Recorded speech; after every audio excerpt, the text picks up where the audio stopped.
Hello, my friends. Welcome to the live scene. Hi, I am Rocky Outcrop. This is Trade Spotting, my brother in the background. Say hello to Jamie, everybody in the chat. Howdy, chat. Jimmy's just heading off at the minute, and I am going to be with you for some live crypto technical analysis coming right up just now. Thanks so much to everybody for joining me in the chat, and I can see there's a couple of happy birthday messages in there already. Yes, that's correct. It's my birthday today. Here I am doing a live stream on my birthday because, you know, I love y'all so much. I wanted to involve you in this special day. What do you think of my current look, by the way? I'm a little bit like the crypto Jesus at the minute, am I should. I think I'll probably tie my hair up in a second or two, so I stop having this Jesus look. But you know, it's good. Miracles can happen. So let's see. So hey, hello guys, says Stefan K30. You can see that there in the chat box on screen, and of course as well, there's already some messages from beforehand. So I'll just run through there and say hi to everybody who has joined us already. We have Horn Hunter, Etienne, bonjour as well, my friend. Kevin, that's K King 1367 to everybody who's looking at the chats. We have IJ who says, dude, what about the RSI? And I'll be checking out the RSI in this video a whole bunch, so cheers for that. And if you are just joining us here for the first time, by the way, remember, hit that subscribe button. I'd love to have you as part of the family. And we also have in the room with us, well, let me see, WallQ, who's just joined us. Woohoo! Happy birthday! Yes, praise be the crypto Jesus. Ha! Well, I've directed all of my healing energy towards the crypto price today, but it hasn't actually managed to sustain itself up in those all-time high areas. Of course, I wanted on Crypto Jesus' birthday to have the all-time highs coming in. But, you know, beggars can't be choosers, and I'll just have to take what we got. Did we get an all-time high today? Let's just check in on that in the background, and you can see with that wick lining up with my crosshair that indeed we have actually had an all-time high on this particular chart, and no doubt on all of the charts actually, so congratulations to all of us. Round of applause.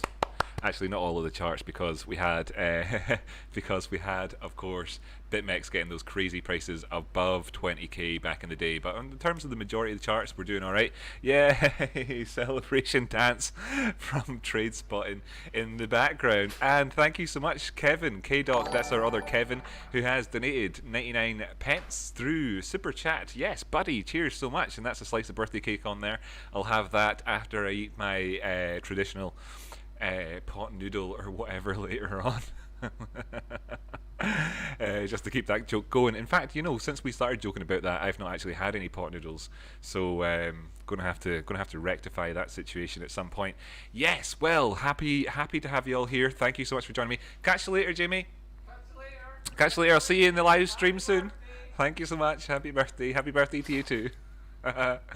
Yeah, great. It's nice to be here with everybody on my birthday, by the way. You know, at the start of the year, I looked forward towards my birthday coming up, you know, because I started the channel here on the 1st of January 2020, and now here we are on my birthday. And of course, when I was starting the channel, because my birthday is so close to the end of the year, instead of thinking along the lines of where will the channel have got to by this time next year, I was thinking, where will the channel have got to by my birthday? And here we are, and we're all getting to witness that together live. And I have to say, it's been a fantastic journey so far with all of you in this community. What has actually happened so far is we've got up to, what, 1950 subscribers or so.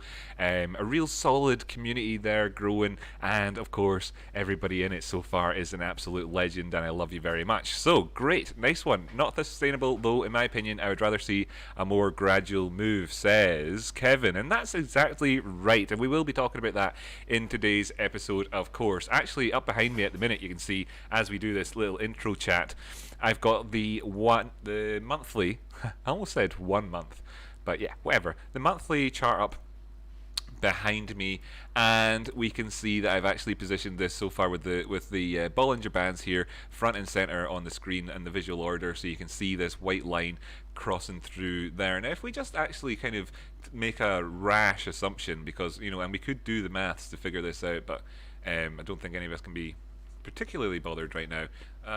Yeah, I'm gonna have to just live with the drawings being on there for a second. We can see, you know, if we I'll just remove everything actually from here, because it's my birthday. I can destroy the charts if I wanna. So bye bye all of that. Bye bye, bye bye, bye bye, bye bye. By the way, if you're just joining us, then of course my name is Rocky Outcrop. We just checked behind me. The light seemed a bit dark, but if you can see me okay in the stream, that's good to know. Yeah, so my name's Rocky Outcrop. This, of course, is live technical analysis for cryptocurrencies. And what we do on the channel is we look at Bitcoin, Chainlink, Ethereum, and Tezos on a daily basis. Now, why, you might be asking, do we look at these other coins instead of just looking at Bitcoin? And well, I always am an advocate for looking across the markets. And what we'll find if we look back over time is that among the altcoins out there, Chainlink and Tezos are two of the the least correlated with the overall crypto markets among that top sort of 20-ish altcoins that you have out there. Discount the stable coins. And that makes for a really nice broad look across the market. Now, there's another thing which is important about Tezos, and that's that it's available to be traded on most FX exchange, brokers. And you can get, good leverage trading it as well if you want to. And it's nice liquid market, so it's a really good coin for trading actually. And what you'll find is that nobody else really looks at it. So hey, here we go. I thought that if a coin wants to be in that, consider itself to be a proper thoroughbred cryptocurrency, then it ought to have professional level technical analysis done about it on a daily basis. Now, I actually don't look at other people doing technical analysis. I know that Bitcoin has professional technical analysis done on it on a daily basis anyway by a couple of people who I respect on YouTube who do almost as good technical analysis as me. And I also know that Ethereum and Chainlink have got similar sort of setups where they have people do them regularly, but Tezos was really lacking in that, so I thought I would be the change I want to see in the world. Okay, right, let me just check in with the chat and see what Kevin's saying, because it's interesting. With institutional money coming in, who knows, maybe Satoshi knew it was your birthday and obliged. Well, that's what I was hoping for. Yeah, anyway, so one of the things looking back at the start of the year and talking about how, of course, this could be a good year for crypto, blah, blah, blah. I was looking towards the growth of the channel and, of course, thinking, how will Bitcoin perform? And wouldn't it be nice if we got the all-time highs on my birthday? Well, we had to wait all 11 months and 30 days to get to that point from starting the channel, and lo and behold, it happened. So of course I am absolutely delighted. Though I have to admit there was a little bit of me that really didn't want to ever say it and jinx it right up until this time, but here we are and we've done it, so I'm pretty happy. Okay, everybody wave cheerio to Crypto Jesus for just now. Actually looking at myself with my hair down is kind of distracting me. And we can leave all of the we'll check in with our ecumenical matters at a later date. What we're here for, of course, is to look at the charts. And what I was trying to say there before I kind of got distracted again with the chat was that, and I'll just remove these ideas from here as well. We don't need those ideas up there at all. We also don't need this marker showing us where our previous all-time high was, and this Fibonacci here, that other marker as well. We don't need, we might as well line this Fibonacci up properly, mightn't we, as well. So let's just get the magnet tool on the go so I don't have to think as much, and I'll get rid of that wee liney there. So what we have here, we had those weekend price targets as well. Cheers everybody for contributing. Sadly, Lee, we didn't get quite as far down as 15k. Well done to BK for suggesting that we would actually be back up there at the 19 grand level. By the way, that was Billy King, of course, who was part of the community as well. So great shout out to people. If you want to get your price targets and that for this chat here up on the screen, no problem, just leave a message in the chat and I will of course put it there. And if you want me to take a look at a cryptocurrency as well, stick a super chat on, or a donation or whatever. Otherwise maybe we'll get round to it at some point. Now of course as well, it is my birthday today, so I'm going to try and limit myself to not going crazy, not doing one of these 4-hour streams that I've been doing recently. So let's say it's now 7:45 UK time, sort of 10 to 8, well 13 minutes to according to my watch. How about we kind of aim to keep this within a sort of hour and a half or so. We'll see how we get going with all of that, right? So cool, nice one. And the point that I was trying to make then after all this time, let me make this white so it kind of blends in a little bit with that Bollinger Band line. If we can imagine this thing coming up towards the top side, it has been a really big month up the way. Maybe we're looking at any of these sorts of numbers for a retest of it. Now you'll see me talking about the Bollinger Bands before. It's just highly unlikely on any asset really that you spend any particular amount of time outside of the Bollinger Bands without coming back in and doing a retest of them. Lo and behold, we can see that quite clearly from the last time. The monthly chart went so far beyond the extreme of the Bollinger Band. Okay, looking back the way, this time it did it as well. We had the Bollinger Band catch up here, but obviously we got a bit of price movement back then. And it's not just there that we can look. Oh, as I actually noticed, sorry, apologies to everybody. My screen, the chart there, need to kind of just fiddly it around a wee bit and get it so that it's bigger for y'all. And as well, let me know if there's any problems with the stream, audio-wise, whatever else. Actually, you know what? I think in the last one I watched it, there's a bit of fuzziness. Maybe I need to fix that. Let me know. Does it sound perfect to you, or is there fuzziness? There's probably a degree of fuzziness in here. Open sound settings. Let me get this mic a little bit down a wee bit. Yeah, so as you can see, we'll take a look back in a second at a couple other charts. Just put this down to 60% on the microphone, so hopefully it doesn't give any more of that fuzziness, and stick it up a bit towards the yellow. Can you hear me properly? That's maybe loud enough now. Okay, cool.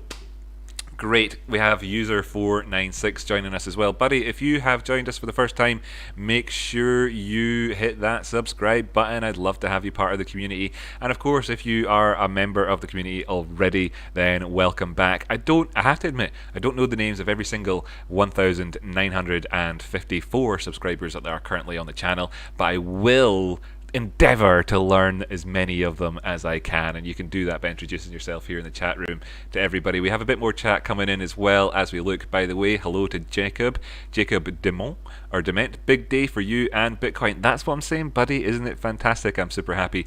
So let's take a wee look here at a couple of examples. Just like, we're starting off here talking about Bitcoin, and we're talking about things from a quite broad perspective, because we come up towards these all-time highs, and it's kind of just a little bit of a sort of stock taking moment for us, okay? Just so we can chill out a little bit, don't go crazy. I'm not going to do what everybody thinks I'm going to do. And freak out.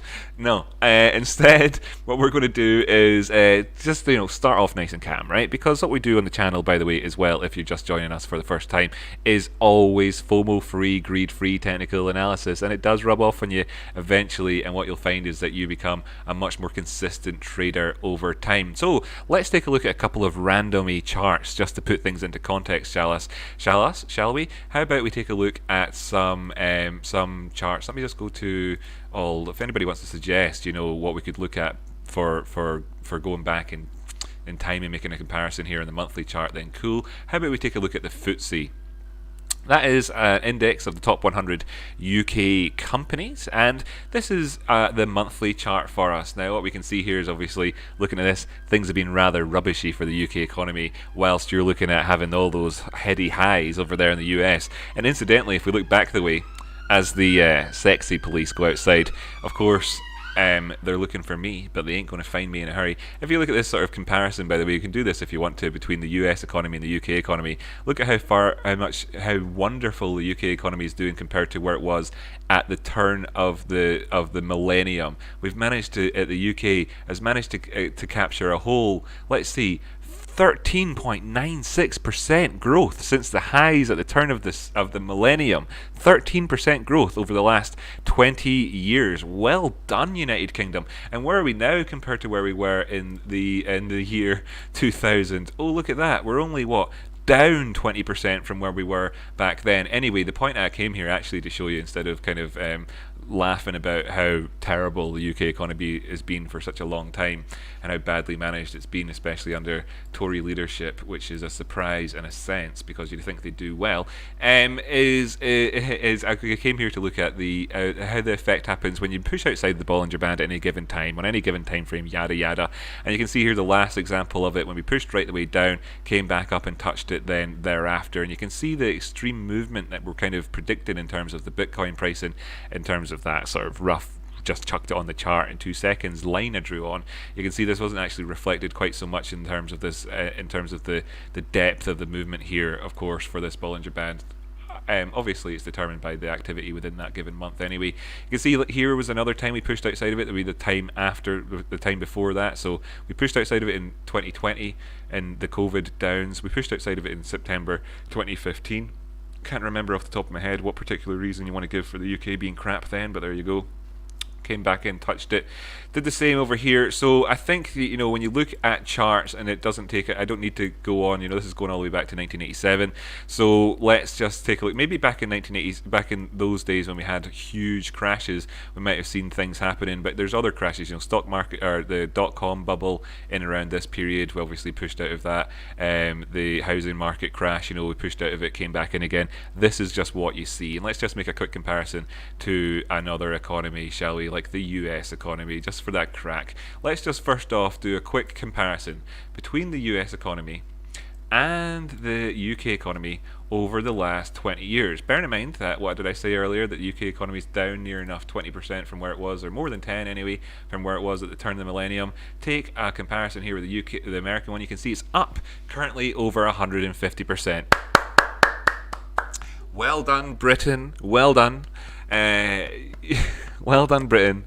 You managed to lose so much of your value in your entire economy in the period of time that the Americans actually went towards the top side. So when you want to talk about the state of the UK economy, that's obviously going to have to be your first thing. That's nice to have a global audience now watching us talk about this, so that everybody around the world can know just how bad the UK economy has been in that period of time. You might have thought that things were ups and downs across the world throughout it. If you're in the States and whatever else, you've got no idea just how terrible it has been for, of course, the majority of young people's lives in this country, and the lack of opportunity that there's really been, which is why cryptocurrency, of course, is so gosh darn inviting in terms of, even in the face of potential losses over the period of a long period of time, it's a good thing. Anyway, that's enough of that, right? I'm just going to go back. I've made the point now. I think everybody has got a degree of a handle on it, and that all really comes back to what K King was saying earlier on there in the chat. By the way, Kevin, he's a good guy, and he's from Texas. He likes cars. He used to be hanging around with the likes of Pantera and all that. He's a good guy. Everybody say hello to Kevin. But what did he say here? He said something about how he would have rather have not seen it go up so much, so fast, etc.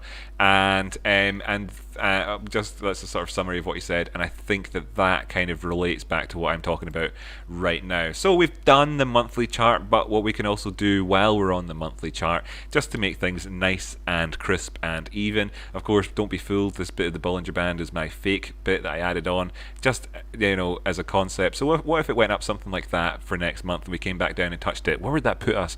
In around about those 17,000 areas again, which is obviously kind of disconcerting, having just hit higher highs, all-time highs. But what are you going to do? It's happening at the end of a month. Now, could we theoretically instead push on up the way? Let me kind of just draw something in. Let's say we had a candle that opens up, even if we drop down tonight by down by $1,000 near enough, when we opened up and went up towards the top side, could we do something like that? Yes, we could. And could, in the fullness of time, that be close enough for us? Yes, it could all happen. Just to say, though, that statistically speaking, in terms of looking across the markets in the world, from what we expect over time, that just doesn't really happen all that often. Now, could it happen? Yes, it could. There's a first, so to speak, time for everything. Now, of course, there's plenty of other ways of talking about this and looking at it, but that is worth pointing out, okay, if we're going to talk about it. That's why I called this episode the Moon Landing live stream. We've got up here, isn't it nice? I think we should all enjoy the view and appreciate what we've achieved so far in terms of where we've come from, and not get too heady with what we're talking about with regards to things. Now let's just drag this analysis on down the way, and I'm going to jump over to the chat room again in 5 minutes. I see TradeSpot has joined us. He was the guy that was here in the flat with me at the start of the show. Good to have you here, buddy. Love you very much, Jimmy. Right, anyway, let's just do the same idea, looking back the way, and see if we can get any sort of little handles on where the price action could be going. And let me just remove my fake Bollinger Band line going down the way. As you can see, the top line of the Bollinger Band here is coming in. Oh, I did say we'll look at the Fibonacci. The top line of the Bollinger Band is coming in here with this nice white thick line, so it's going to be easy enough for you to keep an eye on it over the next wee while. in terms of other moving averages, I'm not going to talk about that just now, because to go down and even meet a really really small term one on the monthly time frame, you're talking about a 37% drop towards the downside. We don't need to cover that in terms of the scope of this episode. What we can talk about here for the monthly, though, in terms of how we could see things being handled over the next month, that if we do pull back into the Bollinger Bands, etc., just looking at this, we don't want to see closes down below 16 grand. Okay, so 16 grand can be a pivot point for us, and we might as well start saying some things on the chart for the benefit of notes wise, and what we kind of half-arsedly do on the show. So let's just say 236 is at 16k. Okay, so there we know we've got a pivot point written in there and a sort of a reason for it. Okie dokie, with the way that things currently stand, let's just dive on down the way then. This is the weekly time frame. If we were to get another sort of movement towards the top side and blah blah blah blah, then we could be looking down towards 19k. No real great shakes when it comes to this price action, because what we're looking at here, of course, is that we're at the start of the week now, and we've already touched the Bollinger Band, so there's like no requirement for us to do anything more. But of course, if we do drop down past these points, we can make another sort of slight assertion from this, and that is moving down past 18,500 will be putting us back within the Bollinger Bands on the weekly time frame. So I feel like it's okay to add this to the sort of the picture as we go along, building one up. And you'll notice, by the way, if you're just joining me, and if you are, make sure you hit that like button. I really love it when people do that. It tickles my timbers. And as well, welcome to Susan, who's joined us, and Zoner. Thanks so much. It's great to see these regular names. And Dom Underhill, love to have you on board, Mr. President. No, it was Underwood was the president, wasn't it? Underhill. What was Underhill? Was Underhill a name from Lord of the Rings? Was one of them called like Underhill? Samwell Tarly, right? Bilbo Baggins. Was that other one called Underhill? Anyway, whatever, you'll know better than I do, Dom. Good to have you here. Let's add that a little bit to our chit chat on the old notes that we've got. So this is all. Well, I don't need to put caps. All time frames, obviously, because we're talking about a Fibonacci from the lows in March to the highs. So Corona lows to Rocky Outcrop's birthday highs. Isn't it nice, by the way? Sometimes it makes you feel like there's this idea in psychology or whatever philosophy called solipsism, right, where you're sort of the world revolves around you. Now, I don't feel like that, and I don't act like that in any way, and I'm not an egotistical person, in all honesty, but isn't it lovely when you get these things lining up like that? If this were to be the all-time high for the year, then I'd be able to look back and say, right, so we had our Valentine's Day high, we had our Friday the 13th low, and then we had the birthday high. How quality is that? I feel like it's really lovely. Thanks, Bitcoin, for doing that for me. Weekly Bollinger Band upper line at 15. We'll call it what we call it, 15.5k, just for the sake of not having to go around looking for exact numbers. If I spell that wrong. Have I spelled it wrong? Yeah, I didn't put a capital in. Oh, I'm sorry, John. Cool. So, nice one. Great. John Bollinger, by the way. So yes, right. Okay, cool. So we're on the weekly time frame. We've established a little bit more, and I'm going to just go down the time frames here, kind of bearing these couple of little things in mind. Now, what we can also say is that there's confluence between the 236 here on the weekly time frame and where we find our weekly 8-period exponential moving average here. That's what that yellow line is. So we can also say there's confluence there on the weekly. So we can put that in under the sort of the 236 and say confluence on weekly with 8 EMA. Now, I'm using 8 on this because it's an atomic magic number, right? Okay. There's a couple of reasons why I do that. One, it actually, it's all right number to work with. Two, it's a bit memey sounding, and it's good because memes like a meme. So it catches your attention a little bit, and it helps educate by having a slightly different approach to things. And another thing, and I will be checking in with the chat, by the way, so keep on your messages flooding in. I love seeing it moving in my peripheral vision. And another reason for doing that is because I want to show you that you have the ability to choose your own. So I'm deliberately kind of going out here to use the numbers that nobody else really uses, so that you can understand that there's these concepts out there, right, and understand them properly. And what you could be doing if you want to do it a slightly more common way is probably look at the nine period on the monthly for the EMAs. And if I do that, it makes F all difference. We're still looking at confluence and around about there, right? Especially considering that we're talking about a large time frame and all the rest of it. So like that's fine, okay, but there's a wee tidbit for you. I hope that helps your confidence when it comes to going forwards. By the way, you'll find that in a world with a really wide scattered approach to the taxonomy, and of course the fact that throughout all time people who've been traders could have been from any background whatsoever, and it makes no difference, and actually you only need to have sort of specific qualifications if you're going to manage other people's money. So the most famous traders you've ever heard of primarily managed their own money to begin with, and it was all before legislation came in to do it anyway.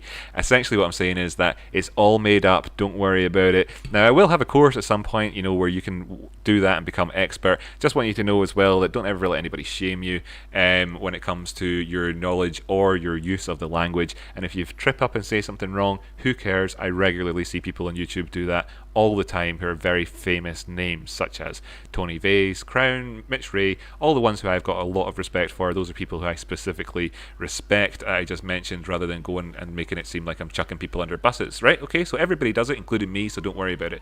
Another lesson for you. Nice one. Good, chucking out all the lessons. Now we're going to run on down the time frames because I know that, we don't want to be here all day. We can see a slight change in behavior with regards to the 3-day time frame now, suddenly popping up here, showing us down below the top line of the Bollinger Band, having come in here and tested this 8-period moving average, found support at it, and gone towards the top side. Now I really truly believe at this point in the show that this is speaking for itself already, and I can actually run down the time frames and get back to the chat box within the next 30 seconds. Okay, so I think you can see there a good degree of information for you right now with regards to where we currently stand. Now of course this isn't predictive, and there is nobody in the world who can actually do predictive technical analysis. If you look back at the track record on the channel, the best one on YouTube probably in terms of predicting the future has been this one right here, and I'm the first person to tell you that of course is all hokum. If you actually want to be doing predictive stuff, then go away and try and organize a seance. I'm not interested. But if you want to talk about risk management and everything else, I think that this draws a far clearer picture with regards to managing your risk and everything else. Now there'd be a couple of things you could do quite easily here in the 3 period to draw more detail onto that for yourself if you were so inclined. For instance, looking between the lows and the highs over this period of the last week essentially, and seeing where we came to with regards to our lows, and we can see there's another degree of confluence now between these 2 points coming in here with this 8-period exponential moving average lining up with the 618. Is that a coincidence in regards to where we come down to and everything else? No, it's not. And could you then say that the risk of us going beyond that point, having retraced back above it, is somewhat slightly diminished? You could, right? Although I wouldn't massively be super enthusiastic about making that argument myself. However, we see the price coming in there at 17,650 if we want to look at that. Right, now I'm going to keep on going down the time frames. We also have another Fibonacci retracement point here to give us an idea to look at. It's a bit more clear here in the 2-day time frame perhaps, as you see the prices are currently above it. Another level clearly of importance to us in terms of any future cascades towards the downside, of course, comes in there at the 236. I see the messages, by the way, going along there. Really, we only see half your screen. Oh crud, thanks, by the way. Right, you're probably all telling me that. Oh, I super apologize for that. Oh, is that the last 10 minutes of chat ruined? I hope you got I'm so sorry. I'm so sorry, everybody. You can see in the 3-day time frame what I was talking about before. There's the moving average. I'll get rid of this here, right? I think you probably were able to follow along, because these are all experts out there now with what I was saying anyway. Could you see it when I was talking about it on the monthly? Oh, please, at least I've got that chat done. I'll check the chat box if anybody wants to let me know if it's just been since the 3-day that it's been bad. By the way, who let the balls out? Welcome to who let the balls out? I don't know, Monica Lewinsky. Who let the bulls out? Welcome to the chat. Sup, buddy? Thanks very much. Welcome to the chat, Gray. Welcome 3000 Trin. Love to see all my buddies turning it back up again. Thanks so much, friends. Good to have you here. And all that. Yeah, cool. Right, I'm just going to go on the assumption that you could see it on the weekly and all that. And if you weren't able to, the weekly's coming in here. There is 8,000 sort of wherever we wrote that at. Going down to the 3-day time frame. Right, just gonna check down. I'll just check. I'll just keep going. 3-day time frame. That's what that looked like to match up with the chat that we had. And then I drew in this Fibonacci retracement here. I do apologise for that for that little faux pas when it came to my screen positioning. Yeah, and then you can see this is what I was talking about, the Fibonacci here. Of course, this is drawn in, and the opening and closing of the bodies here are above the 618 of this point, and then we move towards the top side. Could you make the argument that we've done enough in terms of this? You could maybe, but of course, this only exists as a result of today's price action, so that's obviously very much premature, and this would be your price target, which and that lines up with a previous close. And then you've got a degree of confidence there where you'd be taking it, where you're talking about market structure, you're talking about retracement areas, you're talking about that moving average in there, and of course the distance away that you'd be from the top end of the Bollinger Band at that point. Going on down the way, this is a 2-day time frame when I realized that things were kind of a bit messed up, and there we have us just above the 236 in there at 19k. That's obviously a very important price point. Now I'm going to add that to this here. I'm going to check in with the chat as well in a second. So 19k important for last week, 236 fib level, okay, between the lows and highs over the last week. And let's jump on down towards the day or the 24-hour. Now I've got they've got the day up here, by the way. You might have noticed on my charts when I don't usually have the day. That's for a reason, and I'll show you that when we get over to the CMEs in a minute or two. But I'll just go to the 24 because I like that better. I'm biased, and we're looking up here, and yeah, same chat, same stuff. Really, we're higher than we were previously, as you can see in the 2-day time frame. We obviously were much higher as well, but this this trend in terms of towards the top side continues, and all that good stuff. Really, if you're talking about it from a Dow perspective, you're looking in there 18,500 for any moves towards the downside. Do we have a number in there? 18.5? No, we don't exactly. We're not looking at that. And then down towards the 4-hour time frame. And now I'm actually going to answer one of the questions that came up from before the chit chat altogether at the start of this episode. Well, we were talking about the Bollinger Bands as well. You can see we're inside them here, etc. So there's still scope towards to moving towards the top side. So you can see how the picture builds up in the way that you could actually spend a degree of time throughout the month, next month, moving towards the top side before then coming back down, if that were to be the case. Of course, you know, that doesn't have to happen every single time. History is not a predictor for the future. It's just that, statistically speaking. And then and it's wise to keep your eye out for it. But here we are in the 4-hour time frame, and somebody was talking about what about the RSI, you know, and the RSI up here, as we can see here, having put in higher highs, if you want to be really cruel about things, has the potential here to be forming a bit of divergence right at this point, and we could see a pullback from here. Sure, we could. I'm going to hide those there. I'm going to hide the that.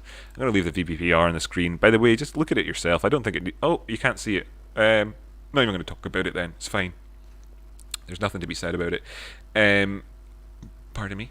Really, to be in all honesty, other than to say that if we do push back down past 19,000, then of course that's where the 236 is, and that's in a dearth of activity in the VPVR, and then you'd be happily looking down towards all three of these Fibonacci retracement points down the way. So your three targets would obviously become 18.5, where we have that degree of confidence across different time frames of whatever, 18,000, and then of course 17.5, by the way, if you were to do that. And we do see this, but now in terms of this high, and it's very much stupid, in fact, just be honest, to call this divergent at this point here, because we don't have a local high. And overall, really between these 2 points where we've had in the last sort of 12 hours in terms of the closes, looking back the way, we can see that we've done it so far without divergence. If we want to look for divergence in terms of highs, I have to go back over to here before we had these three highs, which came in with a low, which was actually then higher than this one over here. Now there's another thing I can make a comparison of, and I'll do it when it comes to Ethereum rather than Bitcoin, but I want to point out the fact that here on the 24-hour time frame, what we saw happening with this low isn't too much dissimilar from what we saw happen over here in August,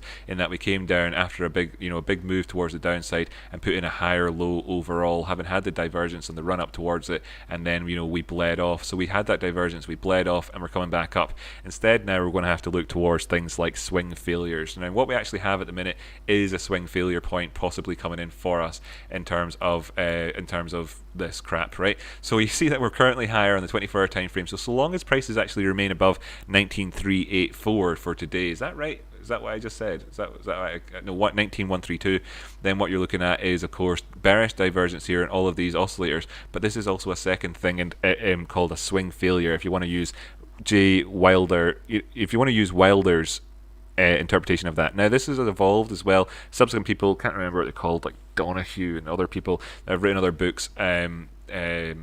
O'Connell, I don't care. have then added to this idea over time. I'm not going to go through a history of what the word swing failure is, but if I just do a Google search here on swing failure RSI and bring up this thing about, where this link here, the first one on it, talks about Wilder and all the rest of it. He points out that, you've got this diagram here. If the high was not exceeded, resulting in a failure swing, you got a fail point. You got your lack of the high being exceeded. Blah blah blah. So you got your top, your next one. This is of course divergence. Just before everybody got so casual about calling it classic or regular or whatever, divergence, yada yada. This is when this concept was being invented. He was talking about that, and then of course taking out this previous area here is your fail point for us. So we're looking at this and saying that if the prices come back down below this point here, then we're looking at a swing failure on the RSI, and I'm actually going to go ahead and mark that in and maybe even put a little note on there, although it will be hard to see it on different time frames. But this is the 24-hour time frame, so at any time in the future I come back here, I can say that swing failure point is right where this green serrated line is. Okay, so that's how that works. Feel free to Google it up and read about it in your own time, but that's where our swing failure point is currently from an RSI perspective, right? So I hope that answers the question that somebody put in the chat earlier on, where they just simply said, it was IJ who simply said, what about the RSI? Well, I mean, without any further, I mean, I think I've given a really, really good answer to that incredibly broad question. What about the RSI? Well, what about it, eh? Welcome to the show. Welcome to the channel. This is the type of technical analysis we do here on a daily basis. Let me just join in with the chat then and see how everybody's getting on. I'm going to scroll back up to the last sort of little bit of chitty chatter that I kind of read in my peripheral vision, and that is up there in user 496. I'm Tyler. You're not Tyler S. You're just Tyler, aren't you? Nice to see you, Tyler. Good to have your name. I'm going to go back up, so make sure I'm going back up actually as far as I see that super chat that came in from KDoc, and I'll read down with the chat with you. Get your messages in there. I'll be along and saying hello to everybody. Of course, in a second, hit that like button, by the way. Let's get this out there and introduce more people to the channel. Oh, and by the way, should I put the birthday cake on here? Before we do this, I'm going to put the birthday cake on. You'll see what I mean in a second. Got to put the birthday cake on, right? BD cake. Add source. There she blows. There she blows. Stick this down here in the corner so that everybody can see that it's a happy birthday day for the Rocky Outcropticians out there. We'll have an Rocky Outcroptician happy birthday as well coming up for everybody at the start of January. Coming in at New Year, we'll congratulate each other and say happy birthday to the Rocky Outcrop community. But in terms of Rocky Outcrop himself, this is the birthday. So yeah, cool. Not sustainable though, in my opinion. I would rather see a more gradual move, is what Kevin had said earlier on, Texan Kevin, and I addressed that chat for the whole kind of first whatever it is now hour of the show. Maybe Satoshi knew it was his birthday. Yeah, maybe Satoshi did. Tyler is saying happy birthday. Thanks so much, Tyler. It's good to have you here. Etienne sounds good. Thanks so much for giving me feedback on that. It took me a wee while to actually get around to reading it. Let me know if the audio still sounds good. Maybe I'm sitting closer, further, whatever. Go Rocky, big day for you and BTC. Thanks so much, Jacob. Good to have you here. Like, subscribe, yada yada. K King again. Got a DeFi token for you. DPI. DeFi Pulse Index, a DeFi basket governance token. Thinking about getting a bag myself. Is that in any way similar to the way that Yearn works and all the rest of it? By the way, DPI is calling it. We can bring this up on the chart as well for a second. DPI Holdings, DPI WF, DeFi Pulse Index Wrapped Ether. This is obviously a fairly short-lived chart. This is obviously quite new, and this wick here really destroys it. I hate it when it's like that. You can't see anything. So yeah, cool. Ignore that first one, and then we've come down. Are we looking like that we've got back up above it? I wouldn't say. I'd say that the 236 probably more likely comes in about there in terms of just a Fibonacci perspective. But of course, that's waiting to catch the trend when it's coming. Oh, it was just below there when it's coming back in. Yeah, movements above the top side, movements above the median line of the Bollinger Band on this one probably do represent a fairly decent buy, especially since we could be coming in and we're fairly well positioned to come up here and actually put in higher highs without divergence and everything else on this one at this point. Nice little retrace on that one. So yeah, 236 on this, by the way. Little just for the sake of a long time subscriber, Kevin, whom I'm friends with. I'm just taking a look at this. You're talking like 19.7, 19 cents, 20 cents, go to 20 cents, pretty good. And then of course you could be targeting 28 cents as much as that, which of course is a huge percentage increase. Lovely stuff.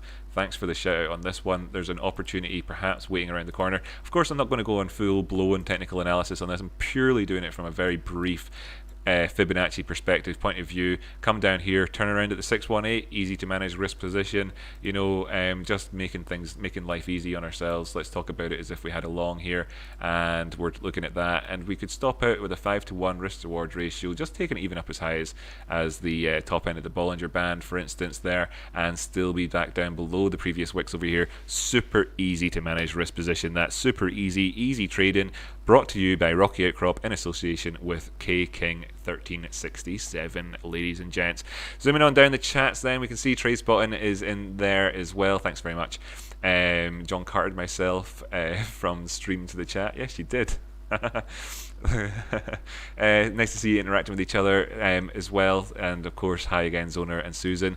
Good evening, said Dom Underhill early on. I uses the same as a cover in the inn. Is this the same? He uses the name as a cover in the inn. In the inn. Underhill. There we go. Nice. Yeah, sweet quality. Check it out. So there we go. That came from nowhere in my brain. How do you come up with your name? How did you come up with your name? I'll tell you that story in a minute, Tyler, for the chit chat when we get down to the bottom of the page. It's nothing special, but I'll tell you all about it. Hit the like button for Rocky's birthday and tickle his undercarriage. Yes, please tickle my undercarriage. Cheers for that, Susie. His mum and dad came up with it, of course. You know what? Talking about mum and dad and whatever, I have a birthday card here from my mum. I'm going to open up live on stream for everybody to enjoy it. There it is, sent to me. I'm not going to show you my my address on there because I'm not a complete lunatic, and as well, that'll be nice, wouldn't it? Nice little moment for us. I've not looked at it yet, still sealed up in the envelope and everything, so that's kind of nice. And I'm getting messages in the background on my phone on Facebook from sexy women telling me happy birthday. That's quality too. So yeah, cool. Nice to see you, Gray. Happy birthday, Rocky. Hey bro, stop shilling random shit coins. Oh, talking to K King, not good for the community in my opinion. There's me just after doing TA on it. Hey, look, you know what? Just respect each other. The thing about it is that K King has actually found a few decent ones, and he shills random shitcoins. Okay, I think he probably would admit that he's doing that himself. But he's not really shilling them. He's just telling me about them, and he tells me about them and it's an interaction directly between us. It's not so much bad for the community. You know, it's not really, because we're talking about it, and yeah, sure, that's an easy to manage risk position here that I think that the way. Yes, in another YouTube community, that would be bad. If anybody else was doing it, I'd stamp on their heads immediately. Don't worry, Zoner. I'll police that side of things for now. But he's doing all right. Don't worry about it, mate. Sup, Rocky. Thanks for opening the bullpen. You're welcome, my buddy. Where's the stock dropped him off? Yeah, it's where the stock dropped. I don't know. I missed a bit of chat there. Let's do some TA and the suggestions on here in Discord and keep everybody safe and wealthy. Cooly schmooly. A bit of chat between Tyler and Susan. That's quality to see that happening. Always feel free to chat amongst yourselves. I love seeing it in the group. Just out of curiosity, why do people use the log scale fibs? Don't know, mate. As you can see here, it's not actually, you know, like. Are you gonna do it? As you can see here, it doesn't even work when I hit the button. So there you go. What's that about though? Is there a problem here for this? I mean, you can get levels off of things. Who knows what the deal is with that? If I go on log and then try and change it. Oh, there we go. So now we're seeing the differences. Now, in terms of like their key area here, in terms of this particular chart, 20 cents, 0.203, let's call it. Now this is of course on that particular shitcoin chart that shilling idiot said earlier on. Sorry, mate. Yeah, of course, you know, I could be looking at this on Bitcoin as well, but look, who cares? So you can see that it's at 0.203. There's at 0.201. I mean, while that is obviously a significant difference between those two numbers, that really, you know, compared to what you're doing in terms of managing your risk, it doesn't really make that big a difference. Just in terms of this here, you know, why do people use them? Well, they use them I don't know, whatever. Who cares? Who cares anyway? I mean, you're dragging it in from one price point to another, and I'm looking at the percentage difference between those price points. You can see when you change the chart from logarithmic to not logarithmic that the Fibonacci stays the same. That's my particular preference. I find it to be more reliable. Why people use them, don't really know. It wasn't that early into my trading career when I was even working at the bank and everything else. I stopped asking other people what their opinions were on anything, to be perfectly frank with you. So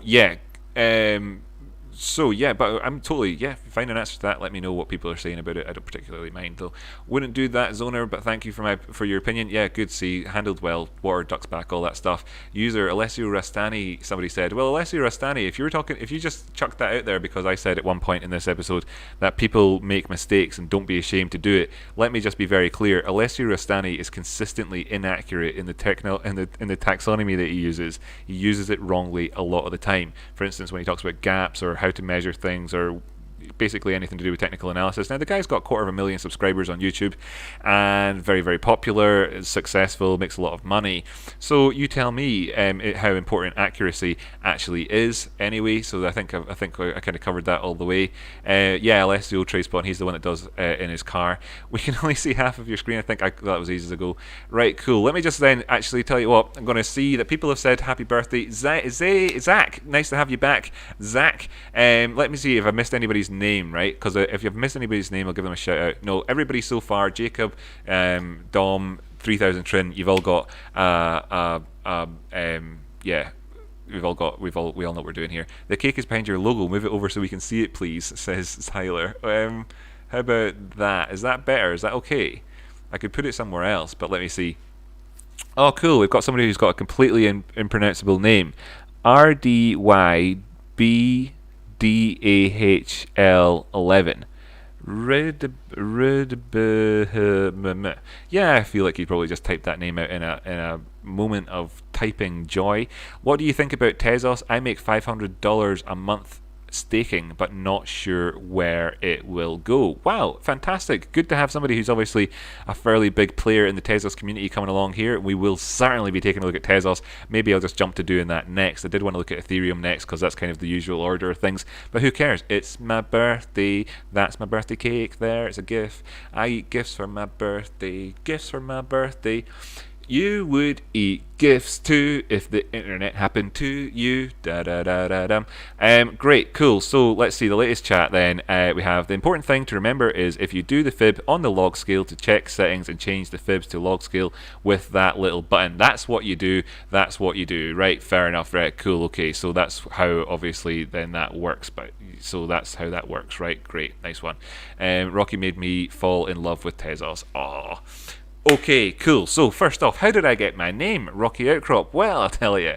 When I was just a young man, I was about 18 years old. Bear in mind that I'm actually 35 today, so we're talking a half a lifetime ago, near enough now. I was going out with a beautiful woman from a mixture, half Lebanese, half English. Shout out to Lara, if you ever watch this stream. She was good crack and all that good stuff, and she lived in England, and I went down to visit her, and she lived on the Yorkshire Dales, and there's this thing called like the cat there, the cat's back. No, that's actually in Inverness. What am I thinking of? There's some big rock there anyway, and it sticks out of the ground. It made it into that movie Calendar Girls and whatever. There's like a famous sort of geological landmark there, and I was walking around and I was thinking that's a big old Rocky Outcrop, and I thought that's a name, you know, Rocky Outcrop, and it reminds me of a name. And I remember standing there thinking, haha, to myself, that's funny. What would my girlfriend be called if I was called Rocky Outcrop? Well, it wouldn't be Lara, it would probably be something like Naughty Woods or something like that. And then I came up with all these sorts of names at the time, and then I just rolled with it and stuck with it ever since. And there you go, that's my name, that's how I came up with it. And why did I talk about like the lady during that story? Because who really, you know, because the story's pretty bland without it. TradeSpotting, did you get him drunk before you left? Impromptu concert happening. No, not quite. I guess I'm drunk on life, buddy. Drunk on 35 years of life.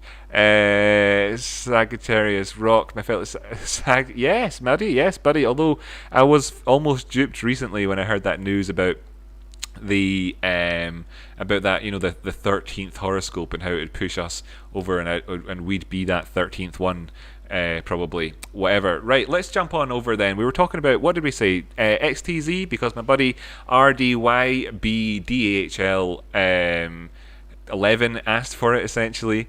Naughty with, yeah. But KNOTTY to make it more of a pun.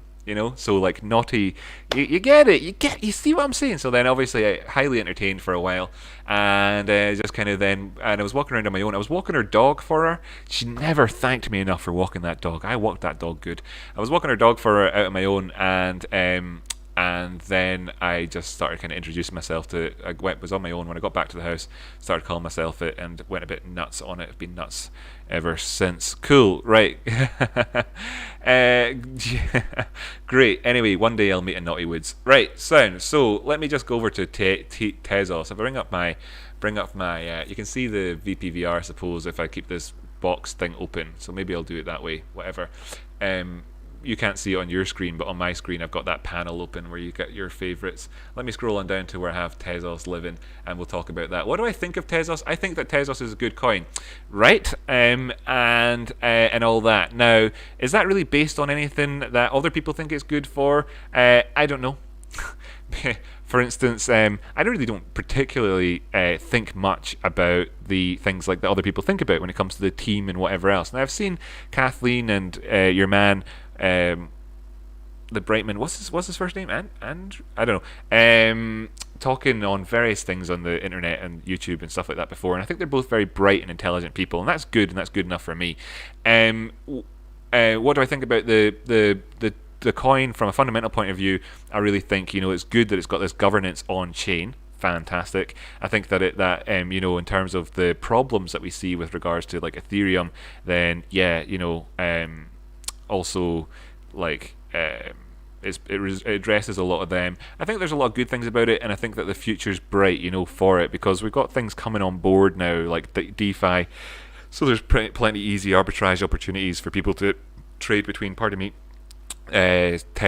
is equivalent of a stable coin, the USDTZ thing, wrapped USD or whatever, and create money that way, and that creates liquidity and more volume and all that sort of stuff. So there's lots of good things coming down the line, and when we get more interoperability between it and other chains and atomic swaps and the like, then of course the future is good for it. Now, is it a little bit kind of like it's from 2017, so it's got that tarnished with the past thing about it, that it hasn't developed maybe as quickly as other things. So like in terms of you've got YFI, for instance, and like people are so joyously exuberant about it, maybe it would have been a better investment. Okay, whatever. But in terms of technology, it's pretty good, and I like the community. The community is very solid community and positive. So there's all those things. Now let's take a look at the actual TA. Okay, now I do obviously quite like Tezos. By the way, shout out to xtz.news, which will be launching in the next few weeks, or at the start of 2021, let's call it, and I'll be helping those guys out with and featuring on there with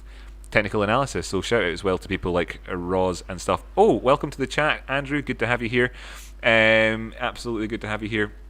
It'd be great to celebrate right this minute with a higher high, wouldn't it, for my birthday's sake, just on stream. But I already got to see it. Anyway, chatted about that earlier. So 24-hour time frame up behind me at the minute with regards to Tezos. As you can see, we got our high in here there when we pushed up towards the top end of that pitchfork. It wasn't bearishly divergent. That's good to see. We subsequently pulled back down the way. What did we have happening at once? If I just get rid of those oscillators and zoom on in a wee bit so you can see here on your screeny doody-doodas, you can see that we came up towards the top end and pushed outside the Bollinger Bands, came back in, retested the median line, moved towards the top side. That, of course, is the 20-period moving average. A nice one to look at if you're just kind of going for a pluck out of the air. Which moving average is a good one to have on your charts? 20 simple moving average, there you go, there's an easy one. And that is of course the basis line of the Bollinger Band, and we're above that now, moving towards the top side within our pitchfork, this lovely pitchfork that we drew in when we got our bottom in there. And if we want to see us breaking on outside of it, we can extend this out if you want to see additional targets thereafter. Am I bullish on this? Well, I mean, I don't want to be the answer to that. Instead, let me talk about a couple of different things, right? We're in an uptrend since November. So for the month of November, we've been in an uptrend. So there's your trend, okay? I don't ever diagnose myself, and I don't ever prescribe an opinion towards others in terms of the market. I'm always very much neutral. Let's just say what the charts are saying and leave it at that. Is there room for a pullback? Yes, there is. Could we see downside targets? Very much could. There's lots of them, yada yada. Spent a long time talking about them though in the past, so I can just sort of slightly weight this towards the positive sense, because in November, of course, things looking positive. They do be positive in this time frame. So you've got that. And what we have here is a higher low overall. If this isn't a low at this point, this is just flux on the way up. You have to always try and keep your knickers firmly untwisted when it comes to doing TA. But if you were to say that, then I suppose you know, as a low, then you could say, oh, this is lower than it over here. Whatever. Bringing up the oscillator down below, you can see that we came in lower than that, so you know that's convergent. So there's nothing special to be said about it. There's no sort of hidden bullish divergence between these 2 points. If you're looking back then further and you're calling this your previous low in around this area, and you bring up the oscillator, you can see that of course we're ever slightly above it. So there's no sort of hidden bullish divergence there on that particular one. So that's, you know, okay. What I can say as well though is that we're above 20 with regards to the ADX. Well, we're in a position that's positively crossed towards the top side, and that of course indicates a slight strength of trend. We've got a couple of advantageous things about what we've got on the go here. For instance, a lack of divergence. We also have movement towards the top side with room to go. We also have this ADX moving towards the top side whilst being below the DM, the positive DM, which is kind of like your best case scenario sort of arrangement. But of course, this remains below 20 at the minute. When it gets above 25, this will flick blue and then start to look quite positive. We want to then not see these two lines cross back over again at the point that happens. Okay, so if you can see here in August when it happened, and here in September when it happened for the negative case scenario, and here in July when it happened, July when it happened, you know that's when potentially you can see downward movement in the price, as we see there, as we see in all of them. Just take my word on it. There we go. So what we have at the minute is the potential for a bullish case scenario options on it. So there you go. Okay, right? So if you want to be like that, that's dead easy. Let me just quickly find then a quick point at which you could say, I know I am wrong. Now, of course, we adopt on the channel the Popperian scientific method. I had a big episode about that one time, went on for longer than an hour, more or less like what I'm doing now, chatting about the scientific method. I studied it when I was at university. It was one of the optional courses I did when I was doing my masters. The whole idea there is that you want to prove yourself wrong, right? That's the whole scientific thing. So let's do that then, and just kind of take in a quick Fibonacci just to sort of put context on everything that we said. Get out of the way, you bloody options thing, yeah. This is our low here on that green wick, and this is our high, and you can see that we're very much below the 236. Now, there's like, so until such times we've broken above that, you could say, I'm not going to get excited or whatever. You could if you wanted to. Well, in terms of the bullish case scenario, it comes back in again where we see that we actually came down and it had confluence to that 20 period moving average, you know, and then we move towards the top side. Let's try and look for something negative here then on the 4-hour time frame instead. We're also back above the 236, as you can, you know, you'd already be able to see that there from our most recent of movements.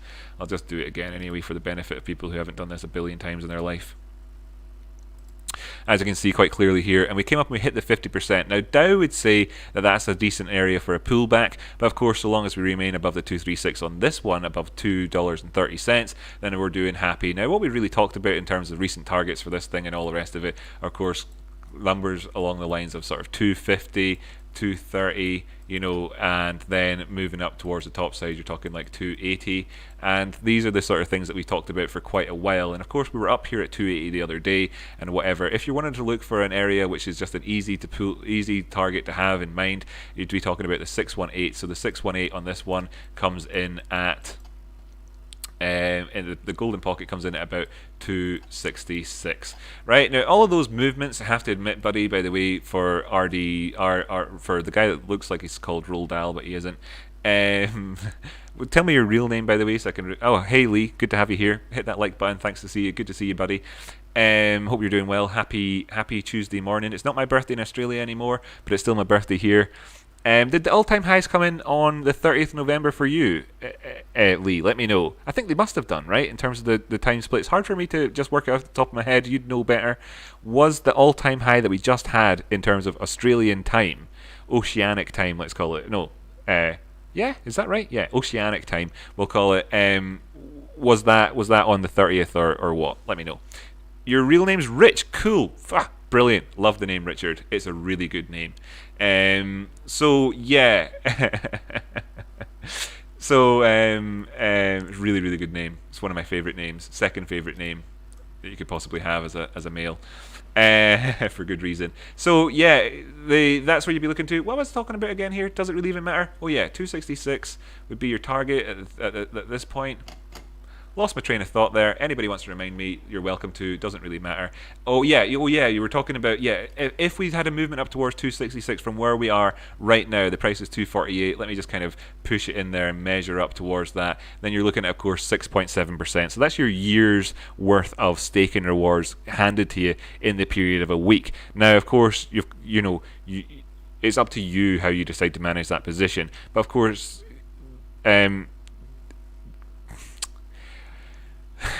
you're in a really, really good position, mate. Okay, let's just leave it at that. Rich, you're in a really good position, Rich.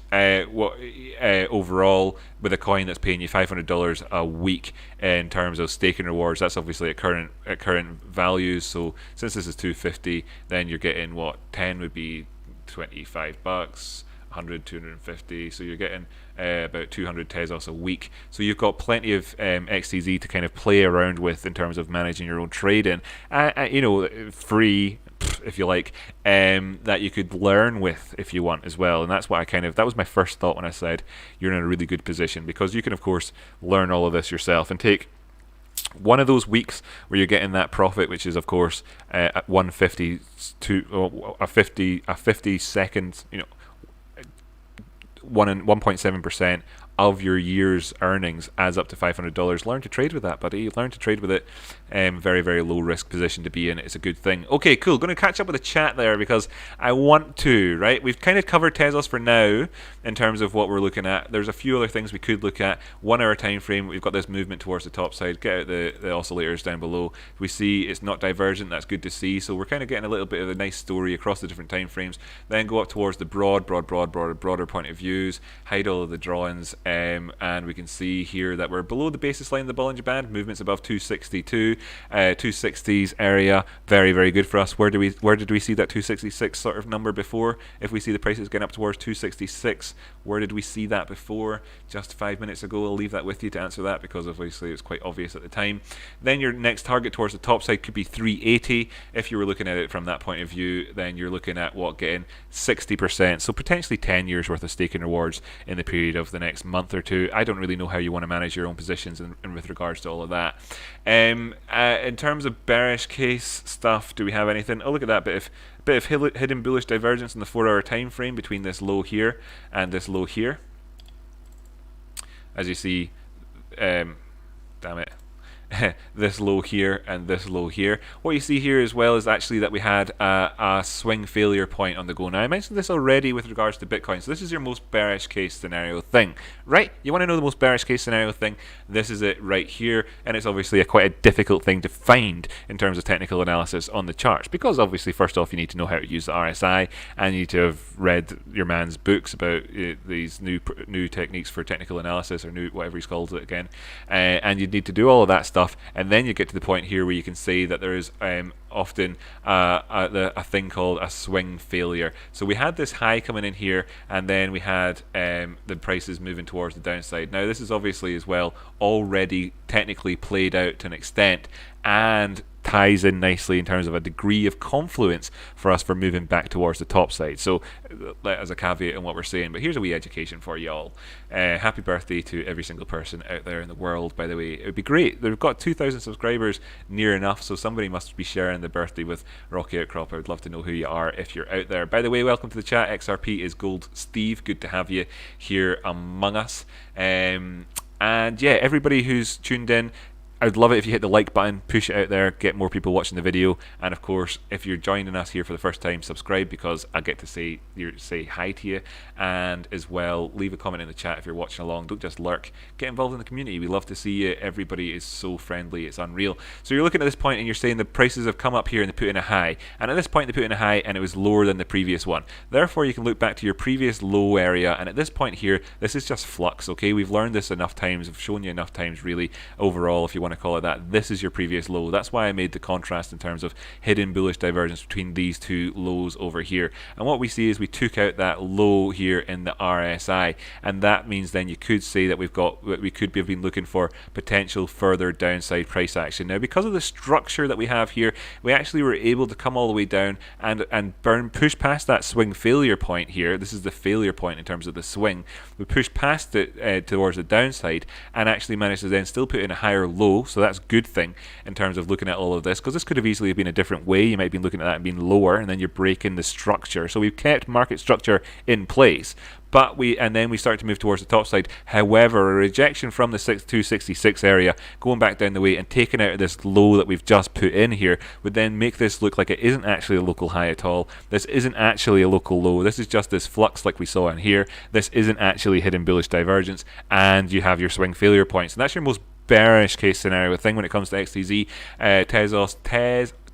the TES coin, TES token, and you'll be looking then potentially as far down as the 150s again with regards to that. This is the weekly time frame. If you're going to do analysis with somebody to help somebody who's got, you know, a significant amount of Tezos in one of their wallets, who's staking it and baking it, then that's what the time frame you're going to have to look at to do that. I hope everybody enjoyed that process that we went through there. I'm sure there's so much value there. I'm sure there is. There must be, that you got something out of it. What I'm actually going to do now is move over to the Ethereum chart, since we just had this discussion.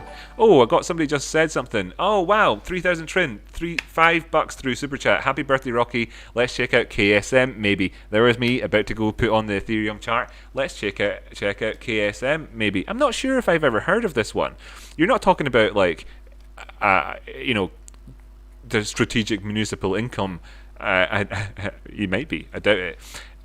Let's check out KSM on Binance. Wow, relatively new coin, obviously, looking at this from the weekly chart, and also quite a positive chart in terms of if you're only going to have some wee like little bit on the chart. Pretty good stuff. By the way, thanks so much for the donation, 3,000 Trin. I'm not sure if I've got your real name yet. Let me know your real name. By the way, like I said, my real name, I've told people this in the past, it's no secret, my real name is Richard, which is why I was saying to Rich that you've got a good name there earlier on. Kusama, are you Japanese or something? Kusama, that's Kusama, by the way. I'm going to put this up here so that everybody can see this is Kusama's suggestion, because that's one heck of a name. Kusama. Unless this is coincidental, Kusama's suggestion. And it's called KSM, and we're looking at it versus USD. Okie dokie. Cool, by the way, buddy. That's really, really awesome if that's your actual name. That's a cool name. Right. Oh, your real name's Robert. Aha, Kusama is something else. I'll call you Kusama anyway, maybe for a laugh. That's your new nickname. Your new nickname is Kusama. Cool. Yes.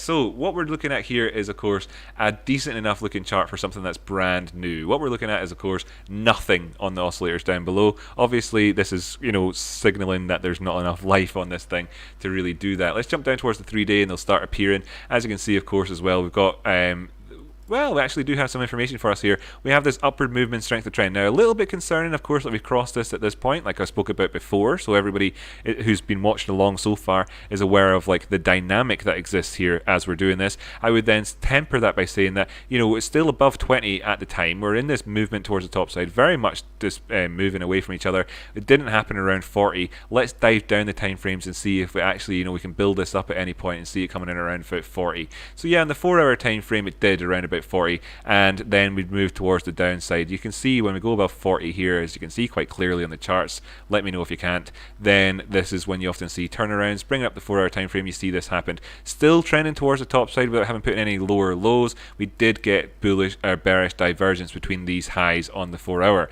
So you can see the picture here then in terms of the trend with regards to the daily time frame. Was it daily?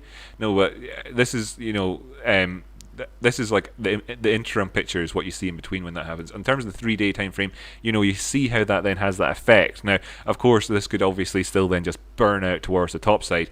So let's just take a look at this from the terms of like an in-between time frame period for us, the 24-hour time frame, and take a look at it and say, well, like we've discussed that in a sense already. Let's look at this. There's a bit of divergence there. Is that necessarily the case? Well, it's pretty rich to call this a top so far. What we've actually seen is this pulling back towards the Bollinger Bands, and we're tracing them so far. So if we do move down the way, targets to have in mind would of course be where our previous lows were. It is kind of fair enough to say in the 3-day time frame that this is maybe one of those. Of course, it is quite that influx mode as well. I wouldn't put a great deal of weight on it. Really, when you're looking down the way, you're going to really want to, adjust your lens down to this area, because this is of course where the median line of the Bollinger Band would be coming in at, and would make more sense from a lower down time frame. If I jump down to the 12 hours, you can see this in effect where you had a low here, came down low, and then we moved towards the top side. Do you want to call this a local low with this being a high in between times?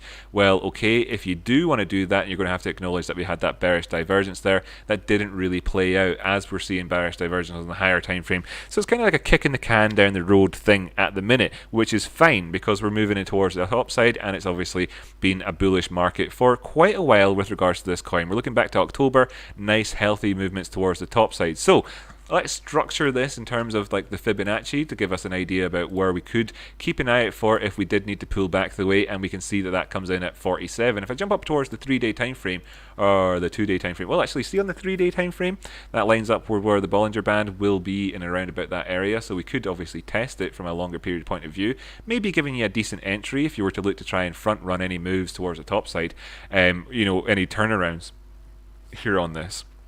You'd need to be looking down at the lower term time frames to kind of, make that assessment at the time. But on the 24-hour time frame, we're looking here at this and saying that's where 47 is where the 236 is. Moving down past that though, you can see that with that 43 where you had these wicks coming in at is where the 382 is, and then of course where we had this wick coming in at is where the 50% is, and then this real last level of support, as you can see, we've just moved towards the top side. Let me get the drawing tool, hide the Bollinger Bands actually for the purposes of chit-chatting here about this one. I'll put the EMAs on for this one as well, shall I? Get rid of the BBs. I was in the BBs as a kid. If you're from the UK, you'll know what that means. Maybe not. Maybe if you're just from Scotland, not actually sure. If you're from Scotland, maybe even not. I don't actually know if it's across. It is all across Scotland. The Boys Brigade, right? Anyway, I was a lifeboat boy. Then I was a Boys Brigade boy. Right. So anyhow. What was I wanting to talk about? I should stop distracting myself. Alright, we had this upward movement here, and you can see that the last significant lows were in around about this area, and we've moved towards the top side. So I just wanted to draw this on, kind of say, we've not really had a low during this period here, and this was the last sort of one where we had any real degree of inflection, where we, obviously had a sort of like the potential for a symmetrical triangle in this zone, which then broke out towards the top side. So you're looking in terms of lows, high, low, high. Low, high, low, and then somewhere in here a high. And throughout that period, we've mostly managed to do it without divergence, although we do have a degree of it now coming in here on this 24-hour time frame. It wouldn't surprise me at all to see some follow through on this to get in a better buy opportunity if you wanted to. So there's that opportunity, I think, remains, in terms of discounts, because of the price level of this thing. From where we are now, if it went down to the 236, you're looking at 7.5% off. If it went down to 382, you're looking at 15% off. Looking if it went down to the 50%, you're looking at 23% off. So there's like plenty of opportunity there for a better entry. But of course, I don't actually know what specifically necessarily wanted me to look at. If there was anything in particular from from what sort of perspective you might have wanted me to look at things. But this is just from that one. If we look at it from in terms of the since October to the highs suggestion. If we go body to body on this one, you only ever do body to body or wick to wick. So another rule for you in terms of Fibonacci, only ever do body to body or wick to wick. We are, of course, on the linear scale, and I'm not going to use that logarithmic Fibonacci stuff. And I primarily use the linear scale really when I'm doing technical analysis. Although occasionally, if I want to make a broad point, I'll use the logarithmic one. For example, when we looked at Chainlink the other day, and you've got the linear chart looking like this. So you've got this huge movement up the way, which is potentially a blow off top. Stick on the 24-hour time frame. Stick it on log, and suddenly it's less dramatic looking. But that wasn't the chart I was looking for actually. Maybe it was instead Ethereum that we did this on. I'm not sure. I don't care. There you go. There's your answer. I want to go back to the KSM one. Kasuma's the name of this coin. Thick. Forgive me for being thick there, by the way. Obviously, that's what you were saying. Kasuma, KSM. Well, that's your name now. Kasuma. My buddy Kasuma.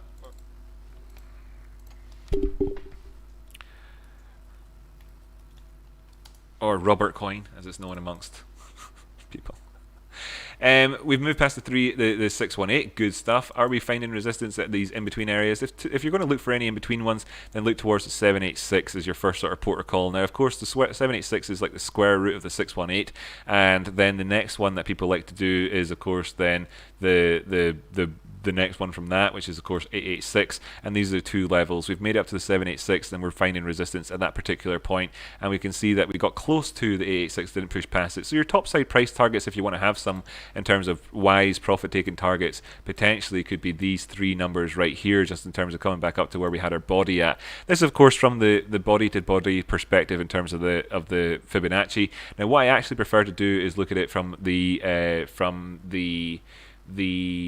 wick to wick scenario. Now, this is a coin where the high is its launch price, so this means that this is of course less reliable than when you've had a sort of organic, so to speak, high coming in. Now, of course, that high wouldn't have necessarily been organic, and they very rarely are organic, really, but as opposed to a launch ICO sort of price, and we're right in there at the 618. So of course that gives you that idea then that this would be an ideal price for the prices to come back down and retest one of these other moving averages at. Now, at this point here, if you make contrast between where we've come from, Fibonacci, in terms of the highs down to the lows, in terms of where we're going from the highs to the other ones, you can see that so often this happens. It's yet another perfect example of it, as I knew it would be when I started the sentence.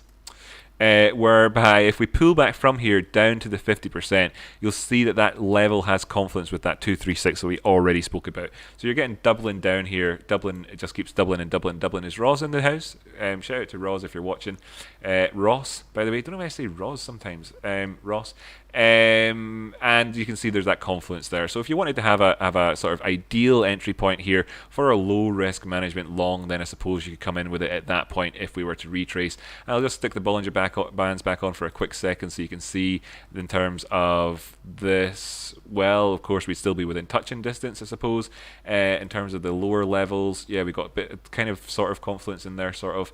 But then I want to take them off and instead look at the moving averages. Here we go, and we've got a couple that I want to look at. This is the 4 hour time frame. We have had this golden cross happened over here. We've tested the 50 numerous times, but not tested the 200. If we come in for a test of the 200 on this time frame, the 4 hour time frame, then you're looking at it coming in and lining up with that 618 in terms of sort of confluence, or perhaps the 50% Fibonacci in there. Look at this over time, breaking past this 236 at 47 would obviously then potentially come in for a movement down the way. If this happened over the period of time where the 50 came in here and you were also breaking past the 50 to do that, and it wasn't just a test of the 50, then I would be actually looking at this and saying this is a pretty good shorting opportunity. Not that you probably can't short this coin anyway, Robert, mate, so that's probably not what you're concerned about anyhow, but that's how you would look at this, and that's how I think I would manage this going forwards, and then really when it comes down to managing the in-between things, if you're just looking to scalp this and whatever else,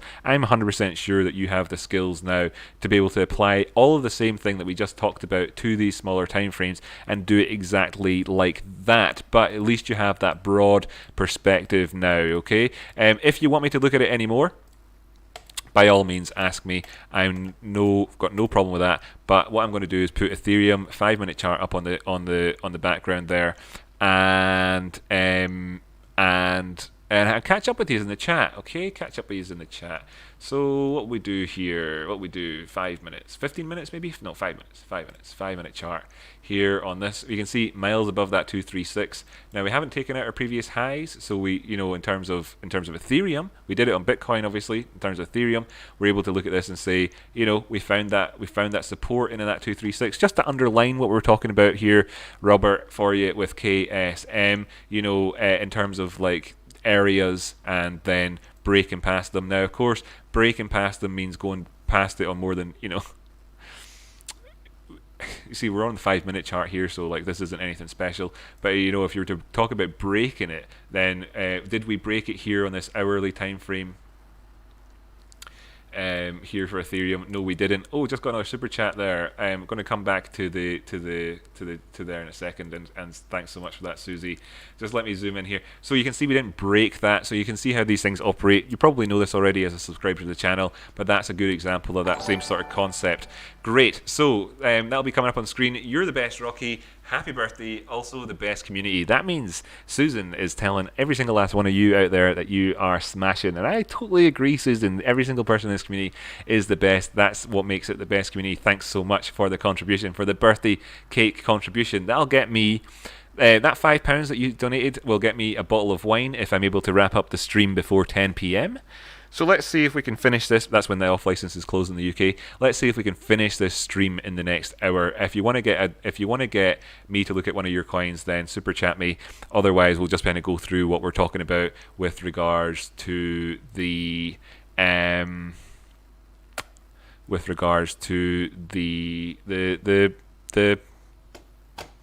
the coins we normally look at. Yeah, great. Happy birthday to every single last one of you out there. So we're above the 236 over here, and that's good. We've invalidated that. It looked like if we had broken this over here at 577, that we could have been looking for more downside. Going short at that point there at 577 was obviously a mistake if anybody had done it, but we do now see that we have bearish divergence here on the 1 hour time frame having come up. Now we came up towards this high before testing this 236 again. You know, this is the 236 which has already been of the Fibonacci retracement, which has already been satisfied with regards to this 618. So I'm going to actually, go into a bit more detail in a second. Don't sort of preclude my chit chat about this one quite yet. I'm going to, rearrange this in a second. I realize that this has already kind of fulfilled its mission, if you will. But we came up towards this area, and we put in this high here. Oops. This high here, and at the time then this was not divergent compared to our previous highs just there, so that's cool. By the way, cheers for the happy birthday wish, Horn Hunter. That's good to see you. And then what we did is we came in and put in a low over here afterwards, and that was not divergent, or was it? It's going to have to make the RSI big here to see this. That wasn't. Move towards the top side, so we don't have hidden bullish divergence bring us on up there. Now we've come up here and we've put in a lower high, and again I can introduce that concept. So today's episode, in the previous episode, the previous live stream there on Friday, I was calling it like the divergence episode or whatever, or was it the Fibonacci one? I don't know. This one here is now kind of becoming the swing failure episode, right? Just as a sort of let's keep our cotton socks nice and attached to our feet instead of having them blowing off in the face of negative exuberance, if that were to be the case. And this is how the story will build up. So basically, when you're in a trend, the trend's your friend, and that's what people say. When people say that and their experience, what they mean is that you trade with the trend. And that's what that means about being your friend. And so you can do that here in this sense. There is obviously the warning of divergence. Oh, I just realized I didn't tell everybody in the Discord that I'm doing this live chat. Give me a second here. Sorry, people. Sorry about this. Right, yeah. So I'll give that a second to load up. So what we have here is a higher high, right? So we've got a high here. This is high 1. And this is high number 2, right? And then this is high 1 here, and this is high number 2 here. And you can see it's very much lower on the RSI. So what we do then at that point is look back towards, our previous low, and we'll call, which comes in here, and we'll say that movements down past this in terms of the RSI could offer up a swing failure for us. Now, also what we could see happening is coming in at that 236 at that time. So while we had this little period of flux in about that 236, then carried on towards the top side, we now have a scarier looking seems like a broadening wedge on the BTC. Yeah, I was talking about that actually with trade spotting earlier on. Then you could be looking at this at this being an important area for us, and that comes in at 578 again. Okay, so what we've seen is a push up there, and then from the bigger perspective, before I go changing up to the charts, let me just point out here that we didn't put in a higher high, of course. So any movement still beyond this level in terms of the closes at $3 up from where we are is quite unlikely to carry up us past this other sort of swing failure point I had in mind before. And there's various different ways of calling things swing failures, by the way. This is just essentially horizontal support and resistance here on the chart. Cheers. Hi BK, good to have you here, by the way. Billy, nice, welcome back to the show. I wonder if you're Scottish and you've been named after, and you're like that popular name in Scotland, William King, after like King William and all that jazz back in the day. If you are, let me know. That'd be kind of cool. I've never met anybody who actually has that. Remember, if you are from Scotland, by the way, did you ever see the player called Billy King who played for Hearts? And if that's you and you're that Hearts football player, let me know because that's cool. If you are him, right, and if you are, then good on you, by the way. Good idea, bringing your footballing monies over to crypto. You've got this head and shoulders potential here. If we don't make it past that point, then it looks more like a head and shoulders at that point. So you've got that negative aspect towards the top side. And of course, any movement up above, the next few dollars would put us in line for bearish divergence. Nice to have you here, Kenny. Good to have you. It's my birthday today. So that's what we're doing here. That's what's happening. So I'm not sure if I made that point clearly or not. I'm talking about this as a potential head and shoulders. As a potential head and shoulders here. So, and then if that were to happen, then your neckline would be at your swing failure point, right? So you can see how these things all tie together to give you like a much firmer narrative on what could happen if the prices did certain things. Now, of course, this is the Popperian method. This is how we would know that we're very much definitely wrong to be saying that for the short-term period of time, the trend is our friend. If these things happened, if, for instance, we saw the RSI moving down like that as part of this head and shoulders, and then, of course, maybe you're looking at an RSI potential move down the way that would carry us all the way down to testing the bearish control zone, and of course from a broader point of view probably moving past various other areas in terms of support and resistance. Let me borrow this trend line that's just clearly from a different timeline and match it up here and see that this also has things. So you've got confluence here. One is the trend line, okay, so this blue trend line. Two, you've got head and shoulders, okay. Three, you've got the swing failure, right? Okay, and those are just three aspects from looking at the RSI that you could apply to the current price action, where you'd be able to say that the trend is no longer your friend. Now, could it go up another few bucks, put in a bearishly divergent high, and continue towards the top side? Of course it could. We're not concerned about that. What we're concerned about is any movements we see happening towards the downside, because we're in an upside trend. And this really is actually quite difficult for some people to understand. But let me just remind you, when the trend was towards the downside, everybody was looking for us to go up, right? To go past certain points towards the top side so that you could get bullish, okay? Remember that. Do you remember that? Don't forget it, okay? Because when you're in an uptrend, it's your responsibility to look for movements towards the downside where you could maybe start to think that things had gone pretty poopy, okay? And at the minute, we're doing well. And then when we're on the way down, we were doing badly, and we were looking for the prices to go up the way. So remember that dynamic that still exists in this sense. That's why this price here is important to us, and anything up here is called vanity. So what we'll do is we'll write vanity up here, and I don't need vanity. I'm not massively on the whole ego vanity train, so I don't need to call any particular tops at all. But if I were to say anything about anything like that right now, I'd probably look towards that line right there that I've got on the charts. Bringing up then the last coin for the show for us to look at until we get, suggestions coming in the chat. Billy Idol is awesome, says 3000 Trin. That's right. Was it Billy Idol? Dancing with myself. Dancing with myself. Oh, if I had the chance, I'd ask a thing to dance, but I'm dancing with myself. What? Oh. So we remain in this area here on Chainlink between the... this is Bitcoin. Does anybody want me to look at... Let me know in the chit chat if you want me to look at the Bitcoin pairing for this, right? Because I do it in the static episodes, but of course I don't get feedback from anybody, so let me know if you actually want me to bother. I don't think anybody cares. Oh, look at this, all this technical analysis. Now, if we're wondering, because you've not been watching the show, what this is all about, then you can go back, I don't know, whatever. This is kind of going along the way that we've talked about it potentially doing. That's nice. We see that there was an inflection here. If I just zoom on in, right here, a couple of times we found resistance at the median line of that parallel channel. Do we think this parallel channel therefore has any significance? We probably do. As we saw, when we broke back down into the channel, having come outside of the channel, this is when things got kind of significant. We did the full measured move off the back of that wedge as we measured it out. We didn't need to go down and do the full one. This constituted a test of that area. That's fine. We moved back above the 382. Of course, then, this is going to be no surprise to people. I've already done it in the episode. Let me draw this on down the way.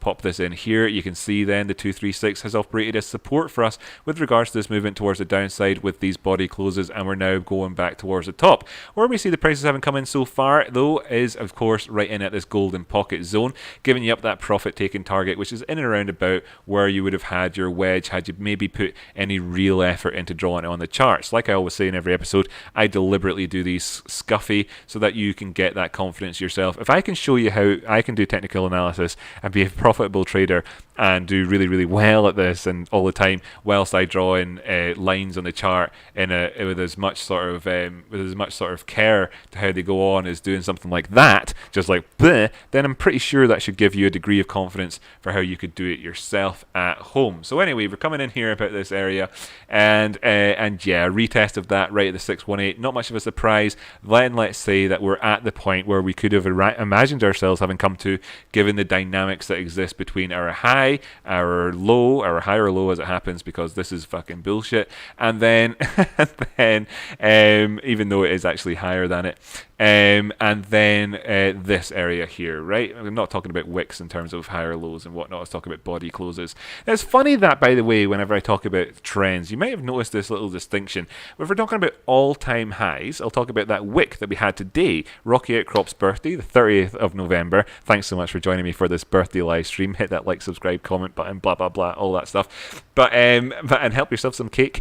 But, of course, what we have is again, I just did it again. I just distracted myself again. I'm in one of those moods. Who cares?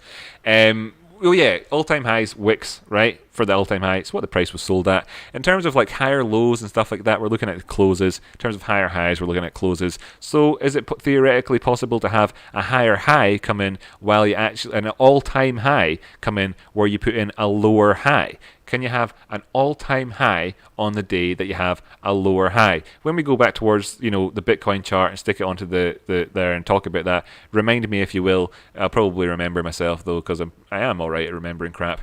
To talk about that dynamic when we get there. So anyway, that's the point. Now let's just go on down towards the lower time frame. So this question mark pattern properly played out for us really beautifully, and we see that we're going towards the top side. So do we have momentum to carry us on up, and what do we need to look at given that the trend is our friend? Hello, this is the trend, by the way, as denoted by that parallel channel. I'm actually going to get rid of this line just now. Now we could of course keep it on there for a degree of confidence. It's nice to see people chatting, by the way. I'll catch up with your chat in a wee bit. See, that came in there from Kenny Flatten, a nice chunky comment. That's cool to have. We'll catch up with all that in a bit. Let's do a little bit of this old analysis, shall we? We had a couple of things on the go. For instance, this blue line that I drew on the chart. Do you remember what that was? Of course, that was a swing failure point.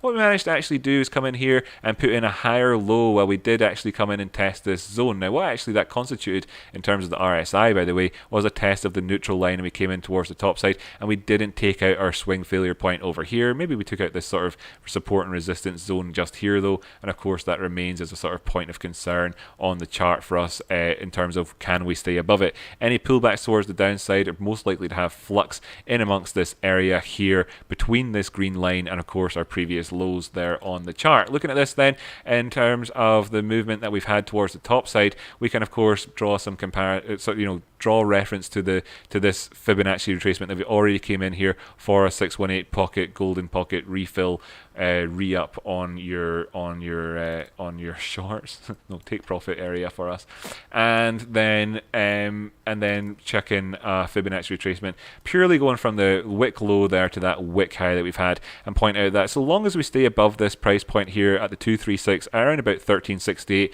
that we're looking okay. Do we have confidence with anything else there? Yes, we do. It's that median line of the parallel channel. It's not just a random area though. We've seen in the past, of course, how this has had numerous instances as we look back down the parallel channel of where that area has been important for us. Okay, so this is what we're looking at with regards to this area, and then of course with regards to tying the story together with the RSI swing failure points that I talked about. Now that's again the 24-hour time frame, right? And again that gives you the in terms of your bowling alley, those padded cushions that go at either side, so that you know how to trade within the broader perspective and not completely lose all of your brain, right? But let's also take a look at the lower time frames while we're at it. And I'm going to get rid of all the junk off the charts here instead of using drawings and Fibonacci tools and everything else. As you can see, by the way, though, with regards to the Fibonacci retracement, this is where the low is, that's where the high is. The 236 is in there at 1368 or whatever, so just remove them. That's where the 236 is coming in at around about this point here. Where does it line up with our previous low? So we can talk about this from a point of view of market structure as well. We put in a high here. Of course, this high is obviously always going to be bearishly divergent, and we can see that it is.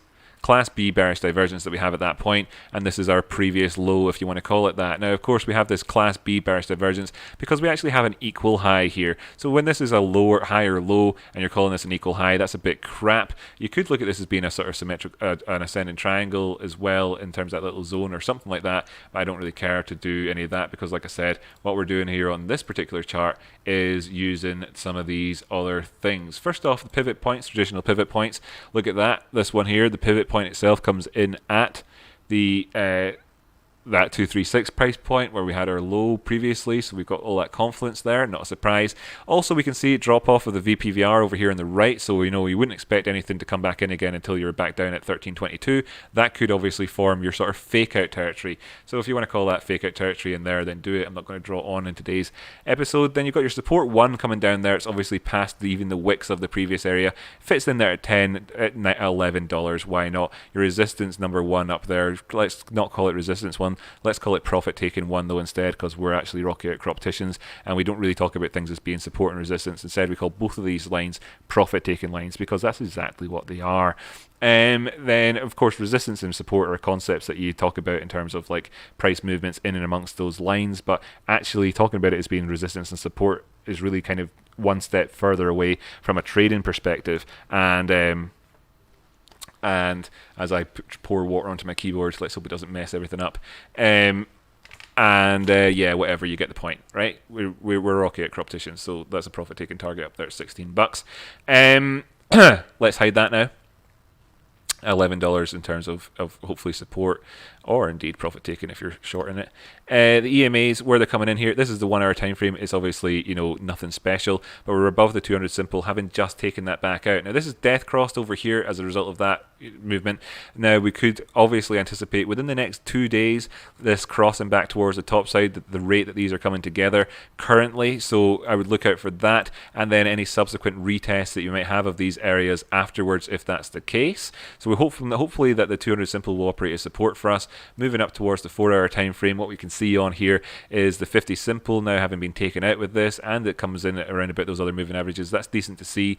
If we come down and test the 200 simple, we're actually putting in a higher low on the 4 hour time frame.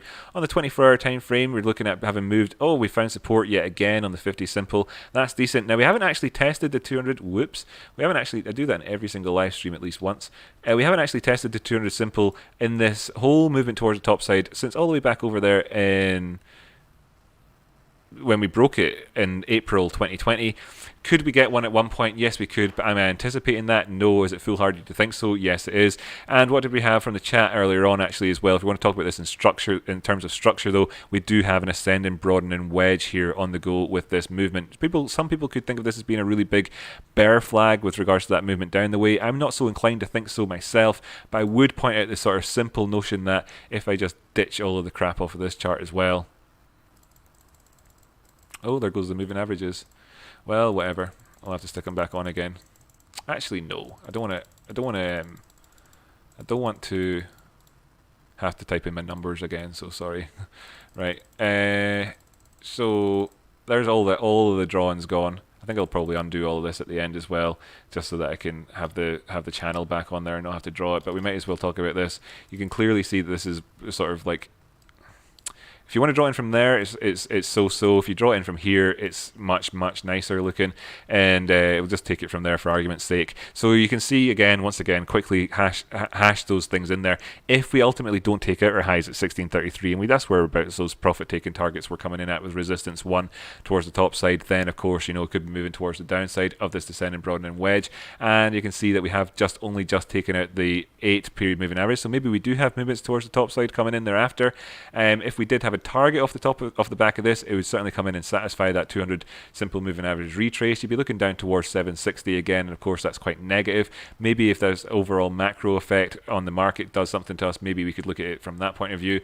And then the other thing for Link, before we sort of thoroughly say that we've covered everything you could possibly need to know, right above the basis line here just now for this one, having gone outside of it, come back down, retested, and went all the way down towards the lower end of the Bollinger Band, and now we're going up again. Overall, it's a fairly nice looking upward trend. It's just that it's a little bit broadening, and that's okay because we know about the sort of the structure with regards to where we need to see things going past to achieve certain results with our trading. For instance, we're above the 236 over here. We came at the 618. If we push past that, good chance of going towards the top side. Easy to manage short an opportunity coming in here with various profit taking targets if you needed one. If we see the prices dropping down below, then in that sense, if we see the prices dropping down below 1368, you could maybe start to get a bit concerned again. That makes sense because that's where basically all the moving averages below 20 are. And then what else do we want to talk about? Anything else on this one? Oh yeah, I wanted to go back and put my drawings on, but yeah, no, that'll do. As you can see here, there's very little in terms of up above us. We start to go back into that mode where everything was looking, fan-dabby dozy again, just at the price points above the $16, $17 area, really overall.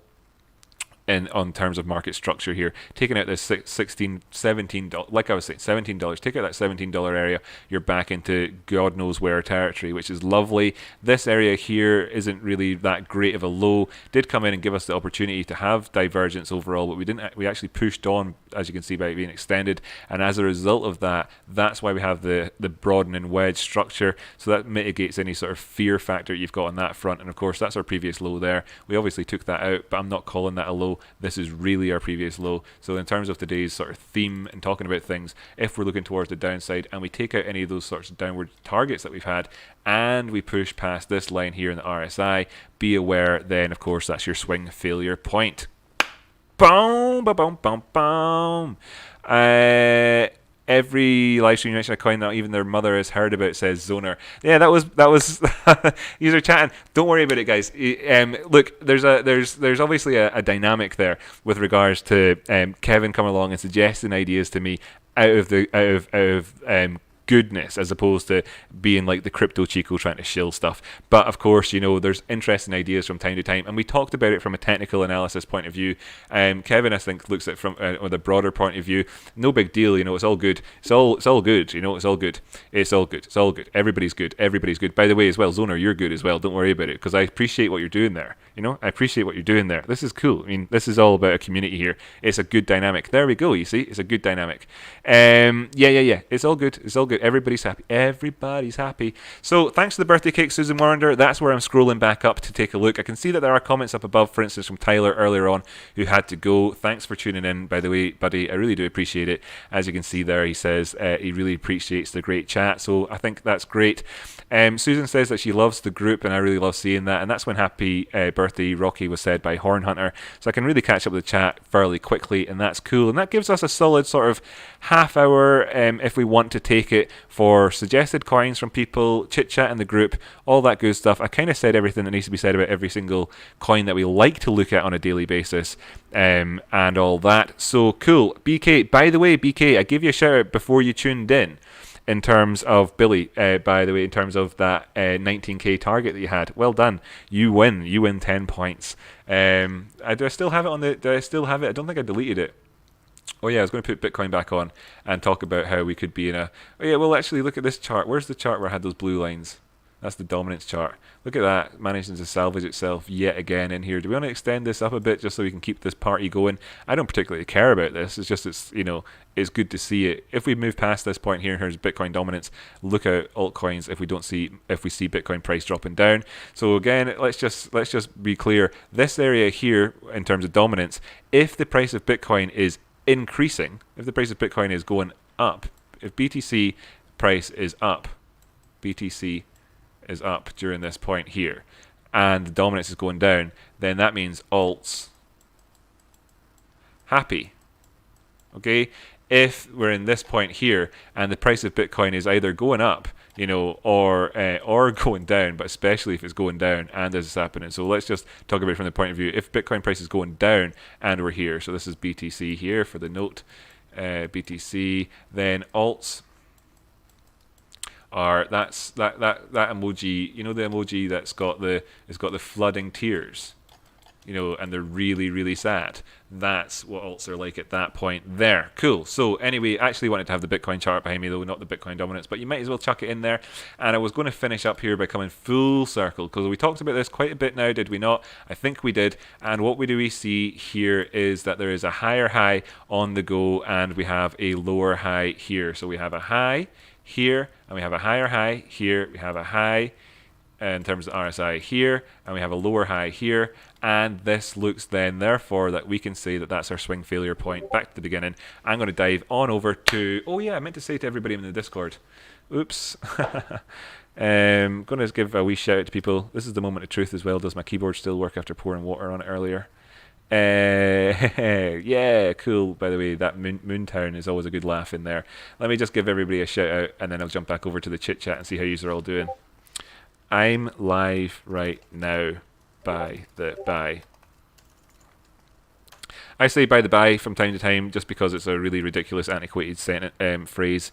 It's just what people used to say before they said by the way. If you're wondering, by the by, it makes sense, but not to any of us. But to people from the 1950s. Cool. So now everybody knows. I can just remind folk that this is the link. Link to live here. If anybody doesn't know. By the way, join the Discord. Struggling to get that key. Join the Discord if you haven't already. There's a link in the description. Always happy to have everybody in there. And let's stick it out. So the current price of Bitcoin, by the way, 19,486. Doing quite well, really, overall. Looking for those higher highs. Now, of course, this is premature, right? At any given time, this is premature. The only way that this actually makes any sense, and this is why this is what then to suppose to wrap up the idea, all the ideas we talked about on Friday in terms of divergence and the importance of identifying a local high, and the importance then, therefore, of looking at movements in the RSI. In terms of if you want to trade divergence off the back of this, the area to be doing it at is when we've seen a downward movement. Oh, we've got another super chat or something. Who let the bulls out? Deleted. 382. Happy birthday, mate. Keep baking, keep shaking. Yeah. Thanks so much. Who let the bulls out? You're awesome, by the way, dude. Thanks so much for that. Do you want me to look at a coin? If you want me to, I will. And if anybody else wants me to look at one, go ahead, do the same thing. If we see this moving towards the downside, then you start to look for confirmation of that front at the time where this is happening, and that's whenever things start to get tasty for you. So there's a couple of different ways of doing it. One of them would be just like a red candle, where we haven't actually necessarily confirmed this as a local high. But if you wanted to be aggressively trading this towards the downside, but we've got a red candle here, and this is moving down the way, then you could obviously take a trade off the back of that with fairly sort of tight management of your risk at that point. I'm going to scroll on down the chat and read what some of the other stuff people have been saying. Head and shoulders so strong you'd think the chart had dandruff.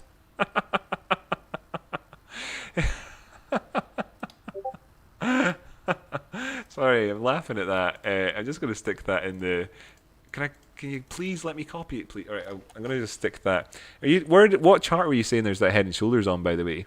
My full name is Billy William K from Billy Idol. Ah, your mom's a fan of that. Oh, so that's what that's all about. That's so cool. That's cool. I think it's cool anyway. I'm allowed to think anybody's name's cool though, because I'm the authority on that. I'm gonna just want to stick this wee phrase in that we got in the chit chat there. I'm not sure what chart it was that you were talking about. I can't seem to copy and paste. Kenny Flatten. Head and shoulders so strong you'd think the chart had dandruff. Yeah, cool. So is it two Fs? It's two Fs, not daft. I say tuft. Right, sweet. Nice one. That's a funny joke. I don't think there is a Head and Shoulders on this right now, is there? I mean, what chart was it you were looking at? This, not this one, but whatever one it was. Maybe it was just when I was doing that stuff in the RSI. That got a good laugh from 3000 Trin and stuff like that. That's funny. Cool. Etienne, nice daily basis TA and link as always. You rock, Rocky. Thanks so much, Etienne. Merci beaucoup. I know my French accent's terrible, but there you go. Great TA on link. That's sweet that I'm getting that feedback. Thanks so much, everybody, for that. Zoner, I have sex with hamsters, says Will P. There you go. I love gay hamster sex, says Will P. Really, specifically, you wouldn't think that you would be able to even distinguish between genders, but I would have thought that if you're going to be into loving hamsters, that you'd be more or less open to fornicating with any gender hamster. But there's a lot more to attraction than simply genitalia, so knock yourself out, Will P. Obviously, I'll occasionally read stuff from the chat, which sounds a bit funny. I suppose try not to catch me up too much for that, eh? Maybe please look at Alco Rocky. Oh, of course. Cheers, Algo. There we go. Sorry I didn't see your chat there, by the way. And that, but cool. Oh my God, Will P. What are you all about? Will, you're crazy. You're crazy. You're crazy. I like you, but you're crazy. We wanted to look at Algo, right? I asked last time for T on Theta USD. Is it possible to have a look today? Yes, Etienne, it is, right? Sorry. Your man who let the bulls out gave me a super chat earlier on and asked then for that, so I'm going to do his first if that's all good. But of course you're a member of the channel and everything else, so I'm totally happy to do one for you as well. We're going to look at Theta, and by the way, I do remember you asking for that, and I'm sorry that I forgot to actually look at it. So let me just add these to my favorites here, so I've got them on there. We're looking at Theta UST is what you said, right? Yeah. Such a long ticker, huh? Theta USDT on Binance, so there's that one, and I'll also make sure I've got Algo on here. Pretty sure I already have it. USDT on Binance as well. Yeah, I already had that one. So cool.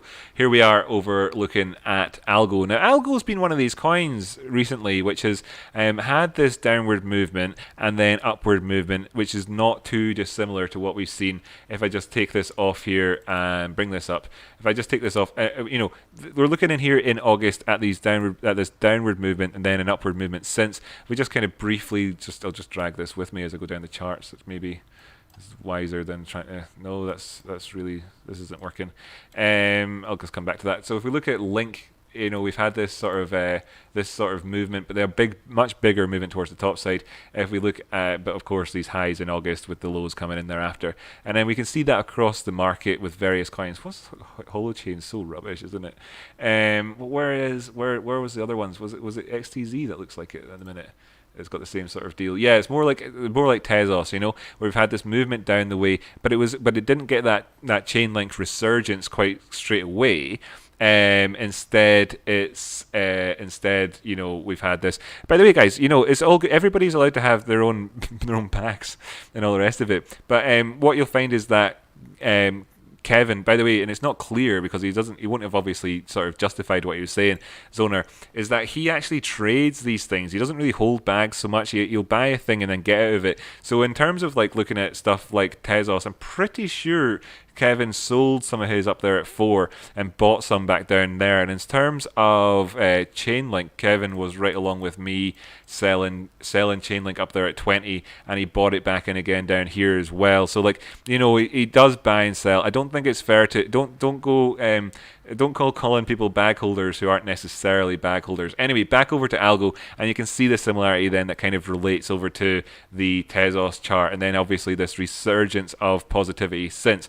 And where we see the prices really needing to get a couple of decent, easy targets to draw out are to move past the 236 over here on this Fibonacci retracement. We can see it comes in there at 34.63. So if I just actually go in here and put target 1 for us as being 0.346. That's what that says. 0.346. That's what it says. Swear to God. then that would be your first one. Now, taking that out towards the top side is going to be good. Let's look at the dynamic that actually happened in amongst the last time that we took that out here in this chart. And we came in and put in this high, which was higher than our previous highs in around this area, and all of it.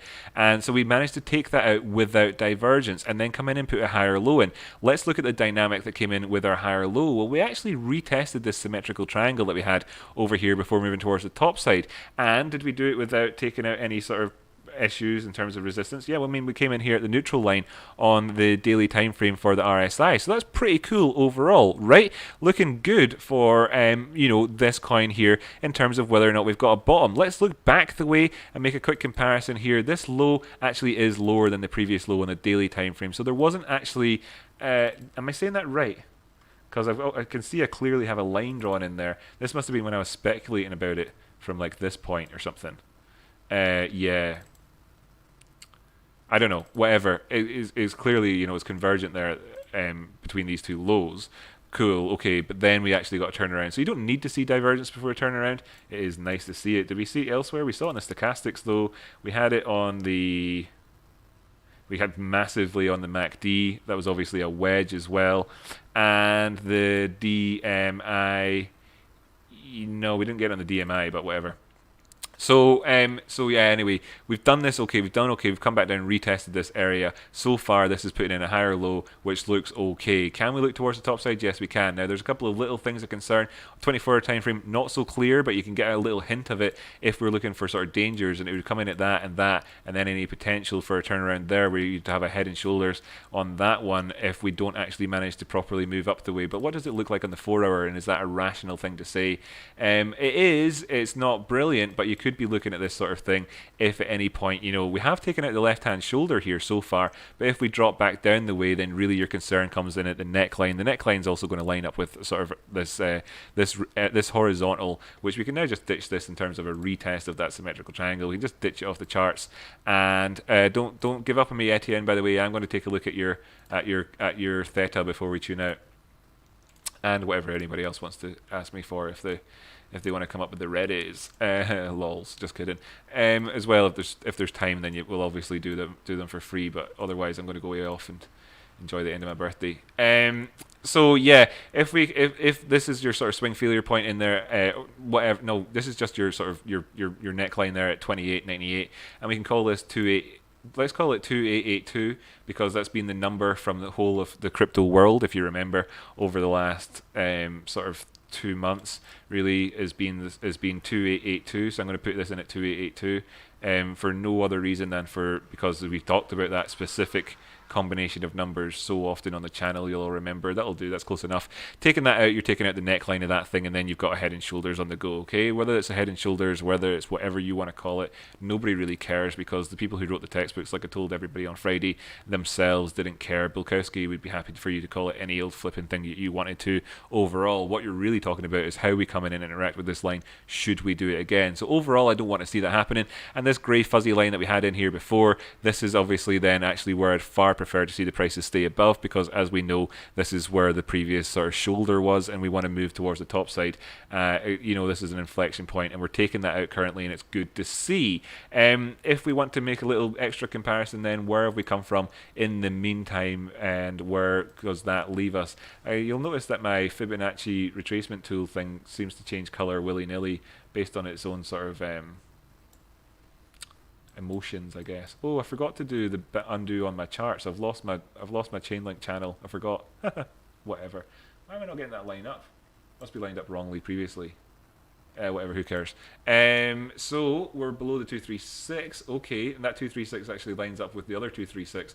Cool, perfect. Love to see it. So our target number one, really, to start getting bullish on this, and this isn't. I'm not going to call this a take profit one. Maybe that T1 thing makes it a little bit confusing for people, because a lot of people call things T1 when they're talking about take profits. That would actually be TP1 You know, a lot of people just leave the P off when they're talking about things. But anyway, that's going to be our first target. If you want to start getting bullish on this, 34, I'm willing to wait. Personally, I'm willing to wait to see it go above 34 in order to see if we can then catch a move towards the top side, because the target thereafter would be fairly decent. You know, we're looking at a decent 25% move towards the top side, even at that, and it gives you an easy enough area to manage your risk about, and it makes certain other things look really kind of unlikely at that stage as well, because even if we did start to see a pullback, it'd be a bit weird if you said that your head and shoulders was this sort of a thing here that went up like that. You know, that's not a head and shoulders at all at that point. You're really starting to get a bit weird on it. So let's not do that. Instead, say, okay, cool. And then let's put on a couple of other little things here to kind of wrap it up before we go take a look at theta. Let me know, by the way,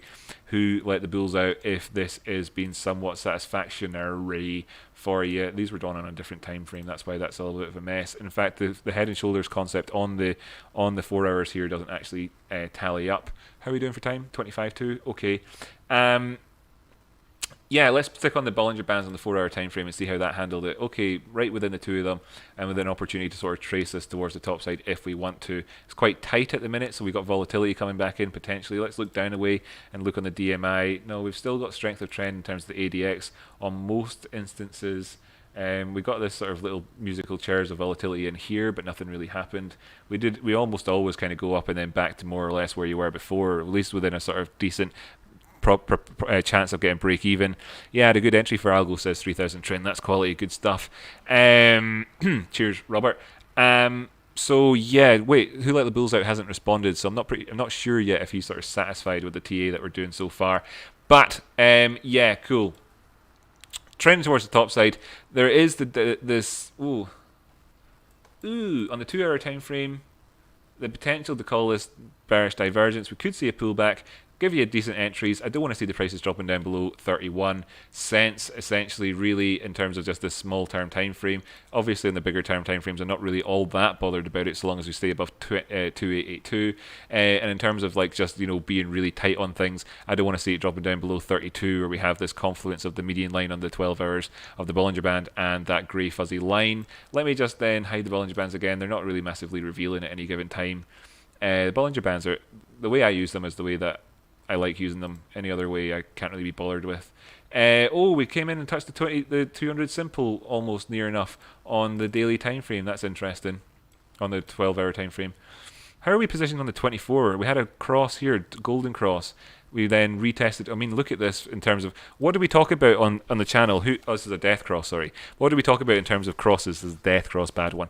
We always talk about when there's a death cross and the price action, bear in mind the price action was down here at the time and the death cross happened here. We always talk about how there's a pretty good chance that you'll come in and at least test one, if not both. And if you properly break up above this 50, you're going in to test the 200, and we can see that that happens. So there's perfectly good trading opportunities for people there. That's always the case. Now, will we necessarily need to retest these things again in the future? Well, we could, you know, if we see this coming towards the top side and we get a golden cross to kind of negate the death cross that we had. Obviously, this would be like a failed, very much failed golden cross, and then I would keep my eye out for both the 50 and 200 for retests in the subsequent, in the time after after the cross. Look here, we had a cross here, came back down, retested the 50. So there's going to give you a good entry if we see a golden cross again, and you're feeling that FOMO about, oh, most helpful, good. If you feel that FOMO about missing out on something, then that'll give you a good re-entry. We've already discussed the main number to be looking out for, and if we can move above that, then things start to look pretty rosy overall. And let's see if we then can sustain levels above 34. If we do kind of have a bit of flux around there, wouldn't be that big a deal. As you can see, inflection point in the market there quite clearly. Let's jump on over to Etienne's coin. By the way, thanks for your patience, Etienne, for waiting on this one. So actually, you know what? Looking at this one, have I got any old TA on this chart at all? Just out of my own curiosity. No, I don't. I might have it on a different exchange chart at some point. I'm pretty sure I've looked at this in the past at some point, but not seen any there. That's cool. So, broad perspective. Let's start off here. Let's do this on the monthly to begin with, right? Monthly chart, not much to see. Obviously, no data there worth talking about. There's nothing on the go. So let's skip that one. Weekly chart, right? We came in, we had bearish divergence here at this top. So there's that to be aware of. So point number one, bearish divergence on the weekly chart here. let's recap with some of the things that we said earlier on about divergences. So you have this top in here and this top here, and this, of course, then you can see this is lower than this one, so that's bearishly divergent, right? You're with me so far. Then you can then say at this point when this has happened that if we take out this area, that you could potentially have a buying opportunity for you coming in, and we're doing that right now. So there is a swing failure on the go for an opportunity in terms of the weekly trend if we don't manage to take out these areas towards the top side. Okay, so let's look towards the 8 exponential period moving average here. If we're looking at it on the weekly time frame, again, you're welcome to choose whatever number you want. 9 is a common one, 10 is another common one, 8 is another one, and we're right on there finding that operating as resistance for us, right at where the price currently is on this weekly time frame, with the opportunity, you know, for this to have operated as a breakdown point for us, that we've actually, you know, moved outside of the bullish control zone and various other things. Now, really, let's examine this a bit more critically. Is this actually the last low, really, or is this the low? Is this flux along the way towards the upside, and is this really fair to say this is the last low in terms of the weekly time frame? Well, it is the weekly, so there's that, you know, to add a little bit of weight to it. But if you really wanted to, you could say that we're not really actually below the swing failure point until this area, which looks more like a low than that flux along the way. So in this terms of this time frame, it'd be fair to say that really, you know, we're sustaining ourselves okay whilst we're above that, and it actually gives us the opportunity to come in with a degree of, if you will, hidden bullish divergence between this so-called low here and where we are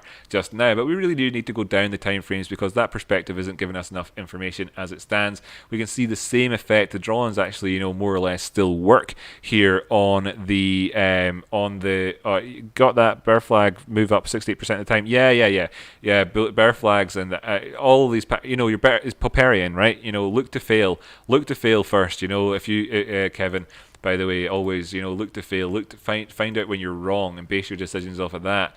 Leave your ego at the door, and you'll always be wealthier man for it in almost every situation in life, really, in general. You know, to a certain extent, of course, you know, there's me laughing, calling myself handsome and the handsome police and all this sort of stuff, but you know, within reason, eh?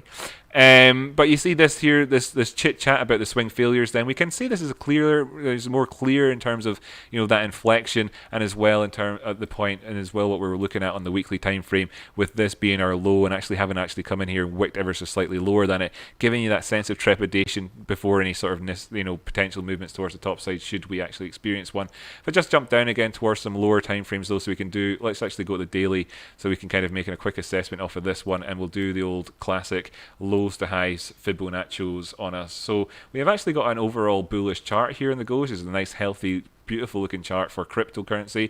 Most cryptocurrency charts don't have such a good rise up the way on them, and we can see then quite clearly that all this chat we've had from the higher time frames then really does tie in together yet again at this price point where we find we are just now. If we move on down, we've validated the 236, and we could look towards targets down below. So you can see how this all ties together. Again, a nice lesson for everybody. I hope that you all get the benefit from this, even though of course it was Etienne that asked to look at Theta versus USD, just even in general terms of education purposes, for how you can analyze the charts and find degrees of confluence across the board. Now, what's worth pointing out with regards to this is that at this point here, we have to look quite far back to see that divergence. Okay, so then this is when we get to the point where we can make those same sort of assertions that we were making with regards to the Bitcoin and Ethereum and whatever else prices earlier on, when we were looking back and saying that we've come up towards these highs and we're not divergent unless we look back further past into the past. Now, just bringing up the chart here full screen so you can see this high is, if we look at it, you know, this high and this high, we're divergent here between those 2 points, with this in between high being the one that sort of is the exception that proves the rule. So if we make this the exception, then these two indeed are divergent. But right now, as well, I mean, this was obviously divergent as well, but we're bullish in comparison to this previous area, and that's why it ties together quite often, quite nicely, with regards to looking for head and shoulders on the RSI, especially in and around times when you've got divergence and critical points in terms of swing failures, and critical points in terms of support and resistance, and as well the other thing that we talked about earlier on. I'm pretty sure there's another one. And yeah, so that's where we are right now with regards to that. Now, this, of course, is very much the broad-term perspective and doesn't give you necessarily enough information to be going off of in terms of where we could be going if we don't go past that 61 area. Now, of course, if we do go past it, there's been plenty of action in the meantime with regards to movements, you know, down the way. Let me just check, actually, if I've got hidden drawings on this. No, I don't. So, sorry. Bring that back up. So yeah, so maybe what we need to do is find another point here, such as our last significant low before this rise up, past this point here, not this one where we have this in-between interim period, which we're saying is we're saying that this could diagnose us as being bullishly convergent if you were to give that too much precedent or too much weight. Sorry, not precedent. So let's not do that and not fall into that trap. Another lesson. So to remain clear for people. These lessons are great. These are all the lessons I would have wanted when I started trading. We're below the 236. So we're actually looking down here and we've achieved a 382, which was, this one here would be your sort of minimum expectation after having kind of actually broken the 236. And we've done that, and we're moving towards the top side at this point here. There'll be an interesting Fibonacci between the highs and lows, therefore, with regards to where we've come up so far as well. But currently, we're still able to look towards this zone where we see the 200 simple coming in at, in terms of where we could see the prices going if we were to get a higher low. Now, this point here, which lines up with this area in the 682, where we have our previous low, you'd be then saying, well, actually, you know, we're higher than this one, yada, yada. This is just flux along the way if you want to be really cruel, to be kind about it. And instead, you've got to look down towards here if you were saying that. And this would then ultimately add up to be, I'm sorry, by the way, I'm aware you speak French. I'm speaking too quickly for you, Etienne, and I wasn't being clear enough. I'm sorry about that, my friend, mon ami. Let me just take things slowly here. If we consider this area where we had a previous low to be more like flux, Bitcoin 20k right now. Oh no, you're asking a question, Damo. Good to see you, Spidey. Nice to have you here.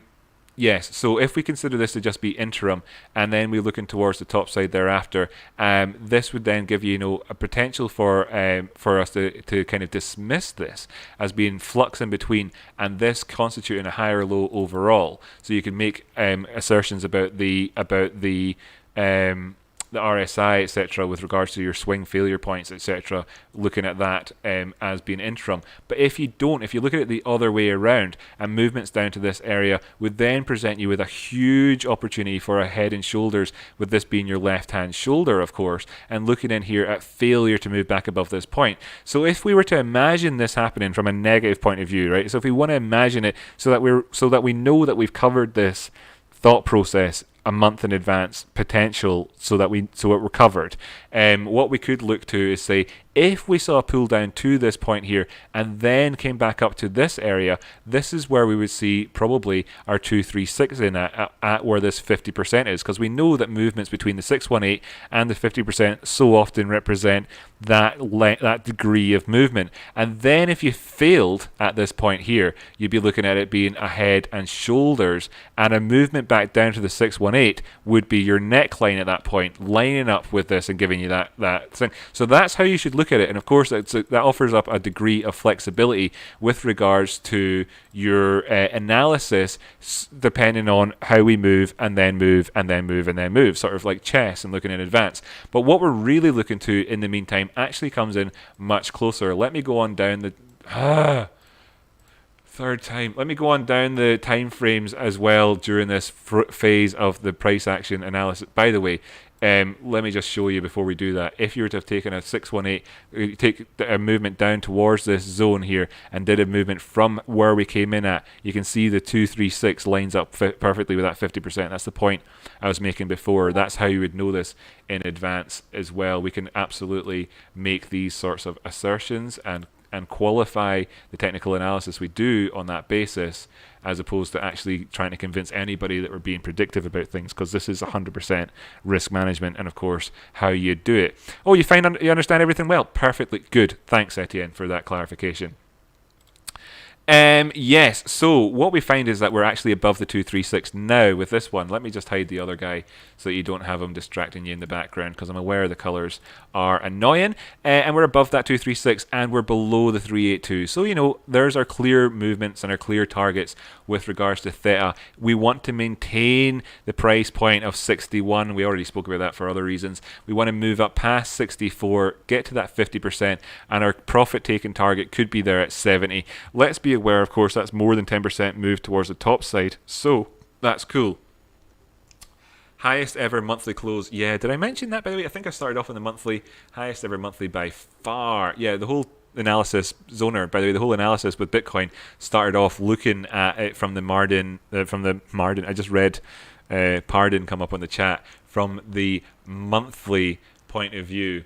There anyway, so yeah, so that's a lot of that information is covered towards the start of the show, so it's easy to find really good information in there, actually, to be honest with you. So this would be a clear target for us in terms of a nice solid percentage move if you were managing your risk in and around these areas. Of course, then, oops, I meant to say the percentage. Of course, you're looking up towards sort of 16% move towards the top side. There's a little bit of I have a bit of a grievance with this volatility that we're seeing though here, in terms of the likelihood of it being able to stop you out, given the structure that we see with these wicks here. So let's just analyze that a little bit further. But I'll put on a sort of long position idea in here, just as an idea for the chart, saying that this is where you'd be coming in at. So then where's your 5 to 1? And if you're looking at 5 to 1 risk management coming out, and you can see that that overlaps with these wicks. Now look at the shape here on the 24-hour time frame. You can see, if I just take out a trend line for now and draw this in real quick, you've got either something that looks like this, right, or you've got something that looks like this on the go. So you can see this even from the 24-hour perspective. You can see this here. That's a little bit off in terms of that. Let's just go with it. When you go down the time frame, so you can see this looks like nothing. Okay, it looks like nothing, but the danger that you have with regards to this philosophy, this outlook at this particular trade here, it comes into clarity when we go down the time frames. Now, if we're in the 4-hour time frame, you can see that there's this potential for two different ideas, and that was visible on the daily, there. Either you could be looking at this as being a sort of some sort of triangular type shape here, and that might become more clear later, or this wedge idea. Now that we're down here looking at it a bit closer, maybe it looks a little bit wedgy, and of course that's not particularly great. But maybe this gives us a little bit more confidence that movements down here at least wouldn't necessarily wick past this point over here, where we see our previous wicks having come into, and this because of the distance here in terms of the fake out, or indeed even the full measured move, if you're going for the textbook style measured move off the back of that wedge, right? So let's give that about 60% or so, stick that in here, and you can see how maybe you'd still be okay from a longer term perspective. So that's, to rationalize out your trading. If you look at things from a big perspective, go down the way, fill things in together, you can get a lot of different nuanced information. Bring up the oscillators, you can see that we're very much bearishly divergent right now. Not super happy about it, which is what makes you able to say that maybe this is an area, or indeed anywhere in this fake out territory, for an entry on this one if you're looking up the way. Now, could we see movements on up? Yes, we could. What does this overall remind me of in terms of these highs that came in bearishly divergent, then the movement down the way, which came past this point where you thought maybe significant, in fact even going down past this serrated line and maybe looking for a while like we're putting in lows, and then moving up the way with this somewhat slightly more pathetic, but then of course healthy, if you will, movement towards top side. What's that remind me of, just in terms of brief look? Well, it reminds me quite clearly in terms of the daily time frame on Ethereum, just in terms of this movement in here. Let me hide all the drawings and give you an example of the same sort of structure that you're looking at with price action. Now, this is not like a fractal idea or anything like that. This is just me putting more context onto what I was already talking about with stuff that you're already familiar with. I hope this helps in terms of just like familiarizing yourself with the market. And you can see we had this bearishly divergent high that came in, put in this low, moved towards the top side with this what looked like fairly shitty structure with regards to the RSI, never having managed to take out any of these other movements until such times as we actually did, and we trended on past.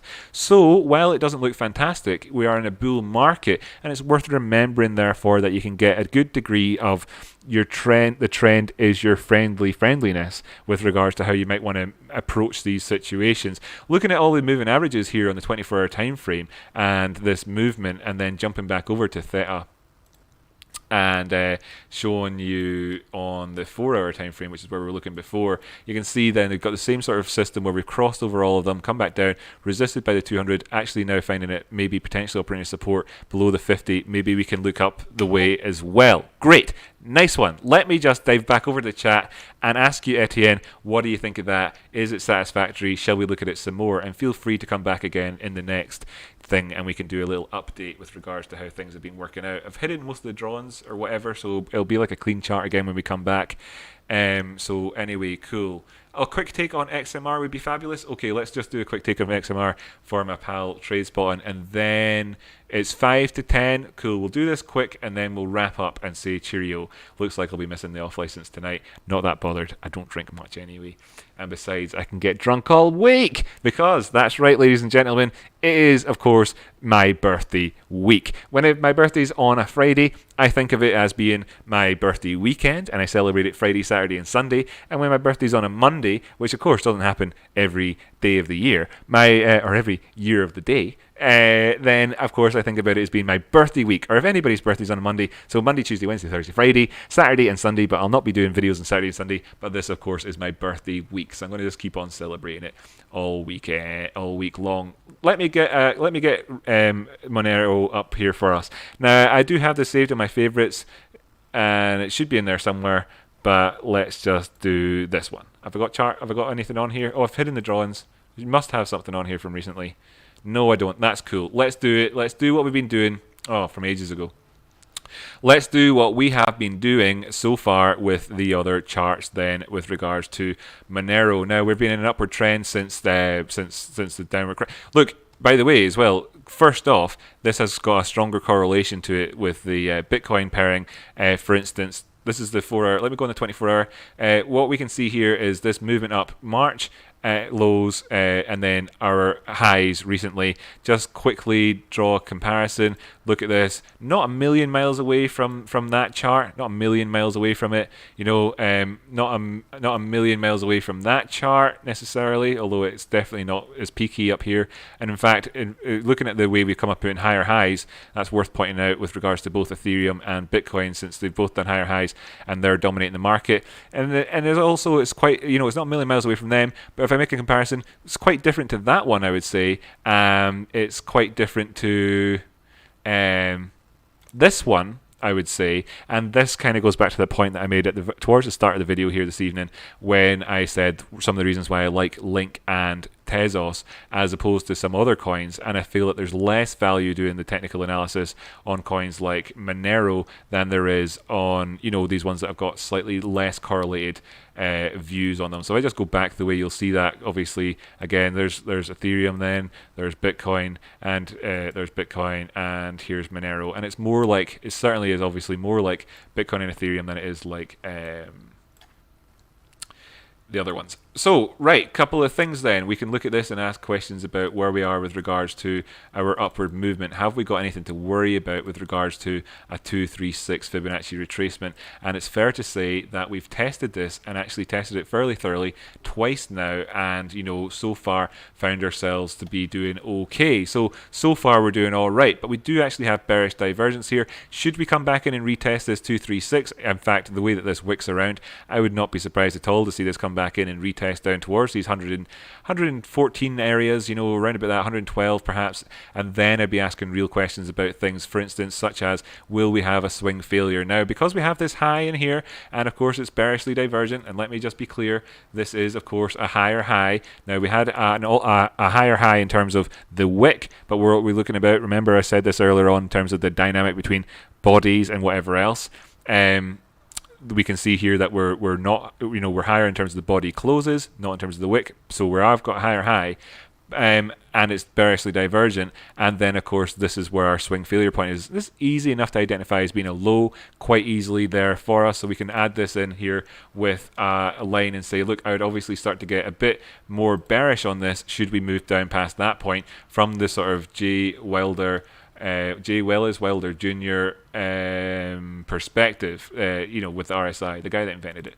Now, there's another couple of things that we can do as well as remark upon the fact that this wick came in lower than the previous wicks did, whilst our low in terms of the body close came in higher than our previous body closes. Okay, so where does that actually position us with regards to this movement over here? Well, we don't have hidden bullish divergence. We wouldn't have had it anyway because the RSI is higher, and in fact there's just convergence here, and that's okay. And where we find ourselves right now is above the 236, in fact above the 382, in fact above the 50%. A nice profit taking target should this actual, this 24-hour bearish divergence play out, and need to play out with a retest of, say, the 117 down to 109, average at 113 area, 114, 112, whatever area again. You'd be looking at profit taken coming in first off, perhaps in around about that 618 golden pocket zone in there. Now, you could also make the case that we've already done that, and this is too generous. And I think that maybe just in terms of highlighting this a little bit better, that's maybe how we should look at it in terms of like looking at this on the 4-hour time frame. Let me drag this over to the right. So here's C, and you can see that we've already had the golden pocket retrace happen for us. Could we see then a pullback at the moment? We have got this happening without divergence. Therefore, until such times as the prices are actually above 130, and they're at 128 at the minute, so that's not a million miles away, then I could say that there's a pretty good chance that we could see a retracement on this. And if I were to then take a Fibonacci from this low to this high, where do you think that we would see that coming in at? And of course, you could do this till the cows come home, so I'm not going to do it any deeper levels than this on this particular time frame. But let me show you, and indeed it lines up more or less perfectly with that 50%. Now, if we had got the full golden pocket retrace, it probably would have lined up perfectly with the 50%, but that's where the 236 is. So if you want to look towards staying in this in terms of scalping it, then you're going to look between 124 and 129. Movements past 124 open up the opportunity to come in, and I think now we get a little bit more clarity on terms of where that number could be. Maybe we're looking for that higher low to come in here in it around about the 115 area. Bearing in mind, though, I have already said that I think that these wicks here leave a little to be desired, and that if we came in for that 115 area, we could very much see ourselves go down and wick down to the 112,786. So, let's see how it goes. What else do we want to actually have a look at then with regards to this chart? Because there are quite a few things that we haven't done on this that we've done on all the others so far, and out of everybody that's a member of the community, I certainly don't want to sell my brother short, my actual physical genetic blood biological brother short in terms of technical analysis. So I'll certainly keep going, but let me know, Jimmy, if you think I've covered it enough for just now. Let me see then. I already had this drawn in the other way around, right? This is where we were looking at it before. We're going to remove the Fibonacci's, but we do have those sorts of targets on board already. Oh, did I ditch something else? It seems to have ditched the pivot point off there, whatever. Put the Bollinger Bands back on. We're at towards the top side again, looking at that 130 area where we're going to find resistance, of course, lining up with what we already spoke about. And if we move then past that, asking questions about how we do it with regards to the time frames and whatever else. Now, I suspect we'll see a bit of room, and we do indeed here have it on the 24-hour time frame, room towards the top side, coming in at 133, and 133 would offer up. And I would say if you're trading this on the 4-hour type time frame or the 1-hour type time frame, or 15 minutes potentially even, then a sort of 133 profit taking target would be decent, looking for a re-entry, perhaps coming back into where we see the prices currently living, if you're looking for, predicting the future type of thing and all the rest of it. But we don't do that on the channel. Instead, we can just say that we're doing okay here, moving towards the top side, having overall got bearish divergence and a lower low in here on this 4-hour time frame. Is that a lower low on this 4-hour time frame? No, it's not. A higher low on the 4-hour high. So we've got so this is our low here. Yes, and that's our higher low. And we can sort of more or less kind of wrap it up then by taking it from, oops, wrong one. I'm taking it from that area. I'm going to just wrap up this here in a second. Take it from this area to our high. Point out then that we've come in, done the full retrace, and then some, and then on towards the top side again. Wait, that wick being lower there destroys the whole thing anyway. Yeah, that's cool. That's going to do for us. What about the moving averages? We are above. Look, this is presenting a confused picture, right? We've got an opportunity easily to burn off the bearish divergence we're seeing, but we need to push past certain areas. Taking out, of course, 142 is going to be good. Until such times as we've done that, there's probably plenty of trading to be done in between. We also can take a look at the MACD here. Do we see divergence? We don't see divergence there, but we see hidden bearish divergence. So yep, great. No, hidden bullish divergence, sorry. Hidden bullish divergence on the RS.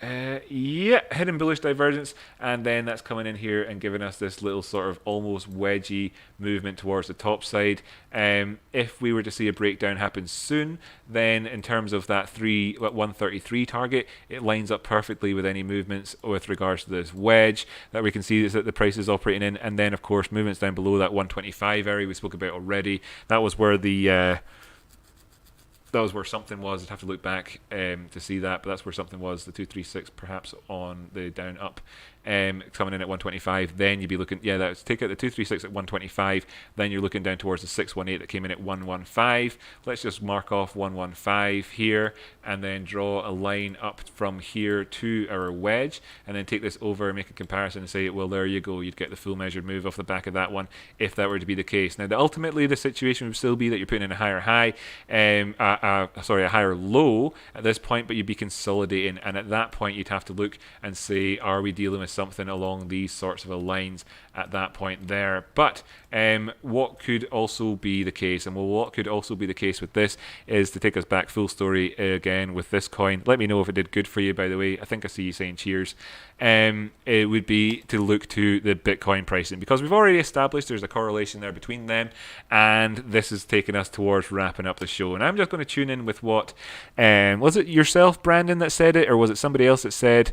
Was it Dom? Was it Dom?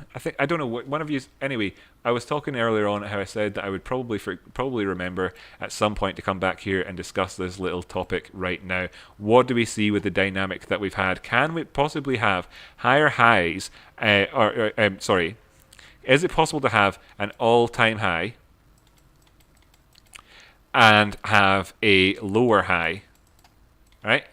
Are those mutually exclusive? Is it possible to have a all-time high and a lower high on the one day? Is that possible? Is it possible? Right? Just as a sort of technical analysis, rule book, is it possible? Right? Everybody should know the answer to this because we already discussed it, and it is. What do we see here? All-time high. What do we see here? Very much a lower high. And currently, where the prices are, we're lower than our previous high. Let me bring up the oscillators. You can see that we are, of course, then higher over here on the oscillator than we were over there. Therefore, if this were to start to trend down the way, and that would be, by virtue of the fact of us taking out 16K, then you would have hidden bearish divergence along the way. I would like to therefore underline at the final minute of this video the very importance of this area here in terms of the future. I'm very much aware of how that is almost 4K away from where we are now. I'm very much aware of it. Sorry, it's 3K away from where we are now. It is 3K. It could be 4K away from our all-time high, though. I'm very much aware of that. That is, of course, what we need to look to if we're not to take it out. Now, there could be some things that happen along the way beforehand, and the very easiest one of them is going to come down to looking at whether or not we actually manage to stay above the 236. Therefore, the most important targets that we have to look to in the near future are going to remain there at 17K and, of course, 16K in terms of the two most important targets along the way if you're looking down the way. If you're looking up the way, then the very most important target in the meantime is going to be, drum roll please, 20K, and then we can start to talk about things as being slightly different. What conditions would we be in if we were to go to 20K? Well, for instance, if we go to 20K without actually taking out the 236 of a Fibonacci retracement point drawn in from the recent lows to highs, therefore if we go to 20K, if we go to, and I never do this, right? I'm not the type to do this, you know it, right? And in fact, it's only on the live streams that I've ever started doing stuff like this. So I'm going to actually try and reel this back in a wee bit because I don't think it's really fair in terms of your psychology as you look at the markets. I really want to underline the fact that, and thereby undermine my own statements here, that you really need to rely on yourself when you do technical analysis. This is lovely to be doing it here together with everybody on my birthday. Happy birthday. This is lovely and everything, but you really need to rely on yourself, okay? You really do. I just want to, so I never really do this normally, so I don't want to be like, and this is straight out of the predicting the crystal ball rule book. I don't want to do it, right? But I'm going to do it anyway. If we go to 20K without dropping under 19k, then V bullish, as divergence issues will be reassessed. Okay, I spelled that wrong, who cares? Reasked, I said. They'll definitely be reasked as well. However, if we go to 17.5 and don't take out all-time high at that point, then things are bad. Not great, not great. And final point, closing today below. This is all subject to change, all subject to change, all subject to change, all subject to change. 19,300. Closing today below 19,300 is actually kinda shit until we hit 20k. Okay, cool, nice one. Are we good with this? Are we good with this? Let me make this full screen. Let me actually just kind of stick this right on top of the price so I can go down the time frames and not lose it. Going down to the 5 minutes here, ladies and gents. Thank you so much for joining me, everybody, for this live stream presentation. And I'm going to come over to the chat and catch up with you all for a wee while before tuning out, okay? I really do appreciate every single last one of you. That includes every single one of you for joining me here for the technical analysis today. It has been an absolute pleasure. I will be doing my birthday celebrations all week, so we've got lots more sort of birthday cake gifts to look forward to, and yeah, I think this is a fairly decent summary of where we are right now, although I'm very much liable to change my own opinions about this off camera. Remember, strong opinions loosely held. I'm very adaptable, and I might just chuck this right out the window. But if you're looking for one right now with a degree of clarity about where we are in the face of all-time highs, there you effing go. Let me jump over to the chat then. Thank you so much to everybody. I'm going to scroll back up. I know there's a little bit. Actually, should I do it this way? I'm quite bad at this because it seems to take ages to read through them. Can we look at the BTC again and draw a broadening wedge on the 4 hour, then compare it with the oscillators to the 12 hour, please? Oh my god. Right, okay, just before we look at the before we go back to the chat, there is this chat. This is the you were talking about the 4 hour time frame, and you said, can we look at it and say there's an ascending broadening wedge, and then compare it with the other ones, right? So we'll do this really quick. So if you sort of take it from here, I'm ignoring that one because of the obvious lack of broadening wedge structure if I were to take it from there. And then here, and it makes sense in a way that even this was our ultimate low. And there's slightly broadening. It's slightly, I mean, it's more of a channel. It's not more of a channel. It is broadening, but it's a bit meh. The measured move, you don't do measured moves off the back of broadening wedges, so you just be looking down to your A point. That comes in perfectly with everything we were chatting about here. So if we do actually have follow through off the back of this ascending broadening wedge from a textbook perspective, then of course you're looking at that sentence there, however. Then what did you actually ask for though? Look at it again on the draw broadening wedge of 4, then compare it and the oscillators to the 12 hour, please. So we've got the oscillators here moving up the way, not divergent, okay, in this structure of the wedge throughout the wedge. Other than perhaps here, no, we're not, we're okay, but we have definitely crossed towards the downside. Looking to see, do we penetrate below this line? If we do, then of course there's like an equivalent of a sort of swing failure point for you, or a support and resistance point. We actually touched off the 40, then moved down the way, so that doesn't look particularly great. Stochastics and the DMI, prime position for them to start to look crap, while they don't necessarily look that crap at the minute. They're right there about to look crap.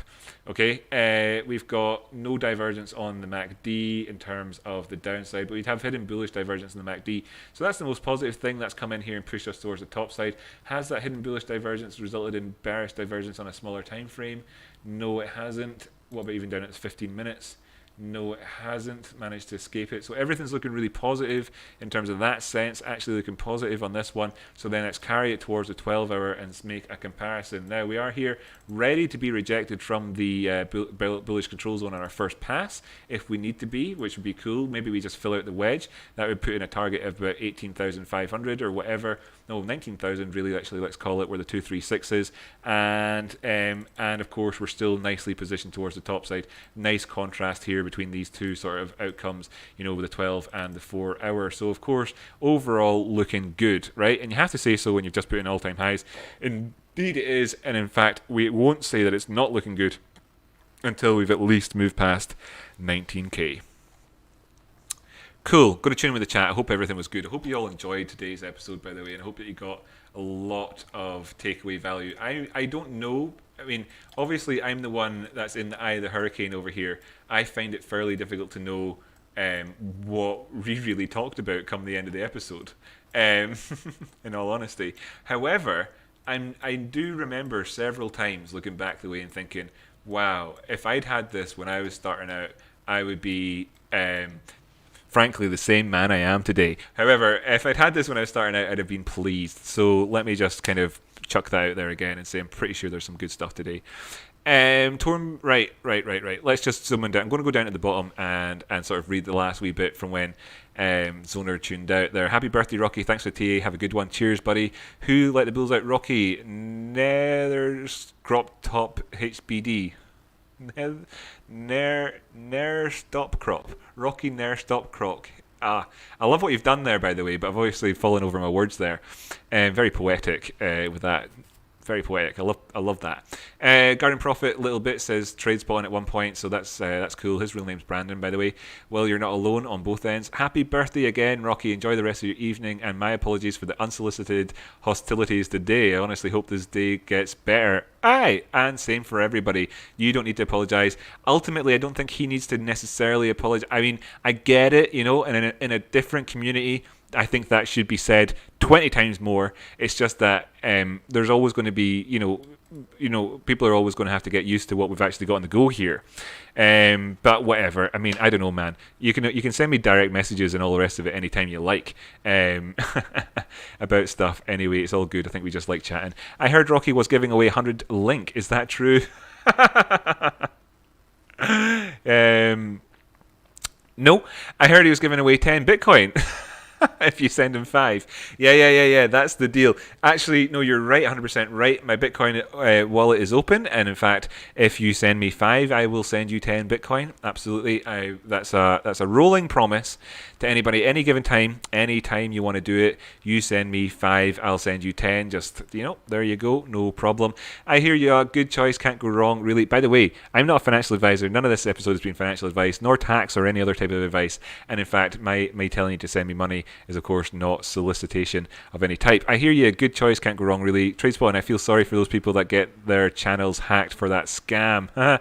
We look back 6 months from now and happily smile. Yes, we all will. Yes, there are two kinds of people: those who have been hacked and those that will be. Actually, that's a pretty good phrase. Really, everybody gets it at some point. I wonder if Larry Page will do it. Can you do TA on Uranus? Let me just see. Can I do TA on your Uranus? So, Bitcoin, Uranus, Bitcoin. Let me just see. Looking pretty shit. There you go. That would be my initial impression of Uranus, Bitcoin, especially over the period of the last sort of 5 minutes. If you want to look at Uranus, I think everybody wants to look at Uranus. Then really crap lower lows coming in. I know this is a joke, by the way, but let's do it anyway. Bearishly convergent, no liquidity, an obvious absolute scam shitcoin. There we go. There it is. Hope you enjoyed that one, Demo. Brandon says to Kevin, tons of scams, but I still think 100 link after 500k subscribers is a great goal. Maybe something like that actually is a good idea, Brandon. And I'm always willing to. We talk about these things in the Discord and stuff like that from time to time. And I ran a giveaway at sort of peak oil for the channel. When I was getting my most amount of subscribers, the most amount of views, the most growth on the channel, I thought I would double down on that and give away 10 satoshis for every view the channel got. And I was looking at thinking I'll get 30,000 views this month. Over the period of the last month, I've had like 7,000. So you're looking at the things have gone down by about 75% in terms of the amount of views the channel gets. What can you do, eh? Who cares? and that stuff. So yeah, anyway, I've tried that in the past, talked about it in the past. I'll talk about it again. Maybe I will do, 100 link at 500k subscribe, something like that. Why not? Maybe not chain link though, because it's got a lot of attention already. Maybe just do Tezos or something. I don't know. I'm currently pleased, thank you, says WellQ. That's good to know. You're not wrong there, says Kevin to TradeSpawn. 500k subscribers would be 3x more than any other crypto, including the clickbait ones that have been going for 3 to 5 years. Oh, maybe it's a bit hard. Well, then I'll definitely do it if it's impossible. We need to come up with realistic ideas, right? But is 500k subscribers? Maybe 500k subscribers is possible. I mean, let's not forget, ladies and gents. Let's not forget, right? Let's not forget. Let's never let it be forgotten. Alessio Rastani. Look at this, 251,000 subscribers. Not going to play his video, don't want to get a copyright strike. Gold is dropping and hated. Time to buy 2 days ago. You were too late for that, mate. I talked about it last week. Something you need to know, a special message. What's it going to be? I don't know. Don't care. The only stock I'm buying in this hated market, United Airlines. Was he talking about that? I don't know. Anyway, but just basically, this guy tends to be wrong most of the time.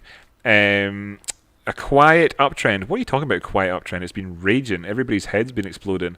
But when he talks about stuff like gaps on the markets or how to use technical tools or anything, it's generally speaking wrong. I mean, let's just bring up one of his episodes here and go for it. This is a guy with 251,000 subscribers. I'll skip into a random point and we'll see if that looks like it's from a textbook. Right, here we go. I'm sure we could do some research on this one. When a stock market drops by 16%, bear market. Okay, first off, I would disagree with that. I think the general rule of thumb is like 20% where we start talking about it. Resulted in declines of 24%, 80% of the time. If it moves down 16%, it'll go 24%, 80% of the time. That's an almost useless statistic. You're talking about, that's useless. When you've gone down 16%, you're heading clearly headed towards your 236 Fibonacci. Will you go in and retest it? Yeah, of course you will, and whatever. 73% of the time has been followed by recession. Average loss for a bear market has been 34% over 1 year and a half. Average loss for a bear market has been 34% over a year and a half. 90% gain makes up a 16% loss. Right, few problems with that straight off the bat. Let's go to a coin that's got some money behind it. Let's go to something like this where I've got some numbers. Few problems. It's not going to be able to do it there. Go to Bitcoin. Bitcoin, baby. 16%.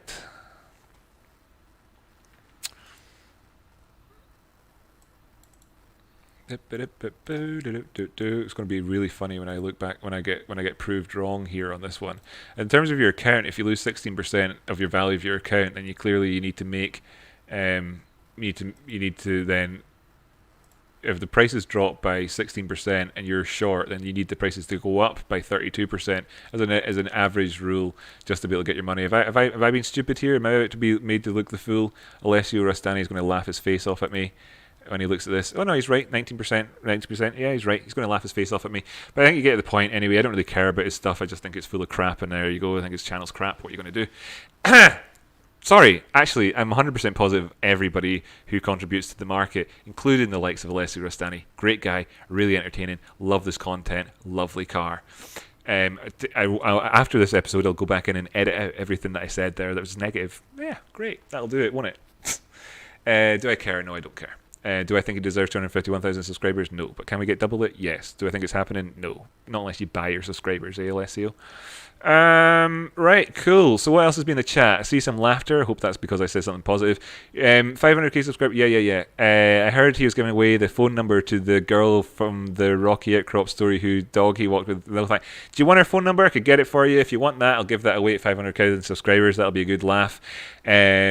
Yeah, that's cool. I'll give away all my ex-girlfriend's telephone numbers when I get to 500,000 subscribers. What would that be illegal? Would that be illegal? Would it be illegal? I wonder. That'd be a good laugh, wouldn't it, though? New Uranus would be a shitcoin. There you go. Thanks, Rocky. You know that you know I would not suggest anything, but that would hurt anyone. Yeah, of course, man. Yeah, of course. I know you know. You know I know. It's all good. Rules are different in the crypto market. I do appreciate his outlook sometimes. No, yeah. I appreciate his outlook. I was really incredibly negative and critical of him there. I was just putting up the quality of the information he has to the subscriber numbers, and there's a disconnect there. That's all I was doing. I really don't care. I really don't care. I don't care at all. And I actually think he's probably a really nice guy. Well, actually, no, maybe not. You know, the guy who I think he reminds me of is the one that goes, this guy, you underestimate. This is my main problem with him. I got no problem with this thing. You know, he got this. He almost certainly got this from a tech. This isn't him talking from experience. He'll have written this out from somebody else. It's when he's using stuff that's not from a textbook. This was a really bad example. Instead, we should go over to something where he's actually done it himself. Like here, he's talking. If I put on the subtitles, then he'll say something stupid for us in a second here. There we go, he said something stupid. And I didn't wait to see, I'm sorry. Alessio, I'm sorry. You underestimate the sneakiness. This is who he actually is, though. Is this guy. This is who he is. You may remember him from such movies as all the movies that guy has been in. This is Alessio Rostani. Would you trust him with your financial advice? Anyway, that's who he is. Right. Yeah. Sorry, I shouldn't say anything negative about anybody. It's just that I'm aware that they whatever. I'm sorry, I shouldn't say anything. I find Crypto just throws enough shit to the wall to see what's sticking. Next day says, just like I predicted, mate, you said it would go up and down. Of course, one's right. Yeah, I know he does, doesn't he, all the time? You'll see me saying things where it's more along the lines of, these are your contingencies. And there isn't really and honestly, like I say, if you actually bring this topic up, I'd far rather be wrong than right anyway. I actually deliberately go out of my way to find when I'm wrong, which is the key to being a trader. You know, people who talk about the future are not traders, and we don't have the same mindset. This is the Popperian technique. Anyway, so you underestimate the sneakiness. I am very sneaky. Well, we don't need that page up for that. We'll just put it back on the charts here, and down to 15 minutes again. Hit the auto button. 15-minute chart. Where's my WeChat? There we go. There we go. We can tune out soon with this as the situation. Right, cool, nice one. So I don't know how many people are actually still tuned in. If there's anybody still tuned in, they haven't hit that like button yet, by the way, we'd really appreciate it. We're coming to the end of the show here. Let everybody who hasn't seen this yet,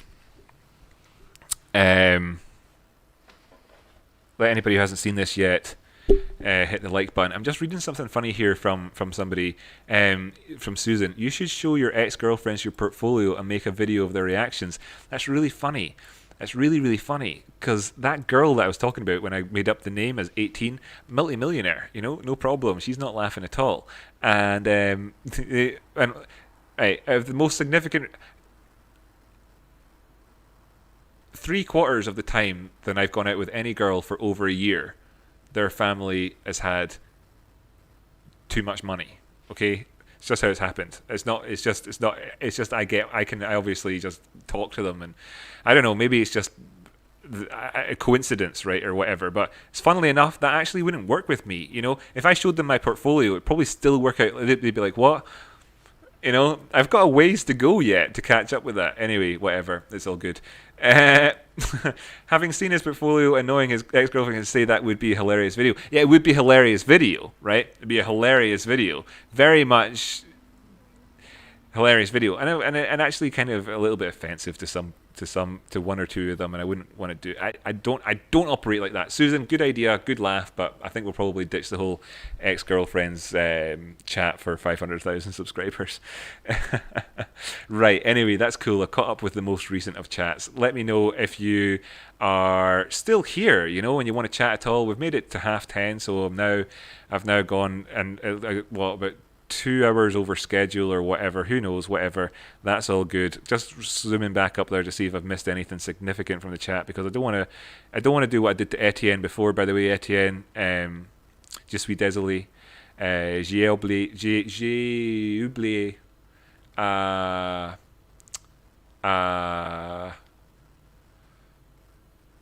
To me français, clearly, obviously. Sorry. So anyway, I can't finish that sentence off. I was going to say I forgot to look back up in the chat last time, but yeah, whatever. Regardez, whatever, mate, whatever. Forgot. Most helpful, thank you. Lots of lovely stuff. Mousetrapped, I didn't see you there, brother. YouTube isn't sending notifications when you go live. Oh my God, man, that's so annoying. Hey, by the way, cheers for joining us, Mousetrap. Really happy to have you here. That's so annoying that YouTube does that, man. It's so annoying. Well, honestly, I don't know what to tell you. I mean, maybe if my name, maybe if it's, you know what it is? You know what it is? It's so obvious and clear now. I underestimated the sneakiness. Obviously, I underestimated this. I underestimated the sneakiness of YouTube. If I'd overestimated the sneakiness of YouTube, I might have 251,000 subscribers. But actually, I underestimated the sneakiness. My brother married a woman, and her family is oil rich. So much, not so much lately though. Hey Tristan, good to have you here. By the way, thanks so much. Have you subscribed to the channel? I suspect you have actually, because I've seen your name on the subscriber thing. Actually, I'll give everybody a shout out. I'll go to the members thing on my YouTube channel. That's how I'll finish off the video today, and give a bunch of shout outs to people, because why not? There's a few interesting ones in there as well, I think you'll find. Right. Thanks, Rocky. Happy birthday. Can't thank you enough, says Susan. Yeah, that's cool. No problem, Susie. Hey, Rocky.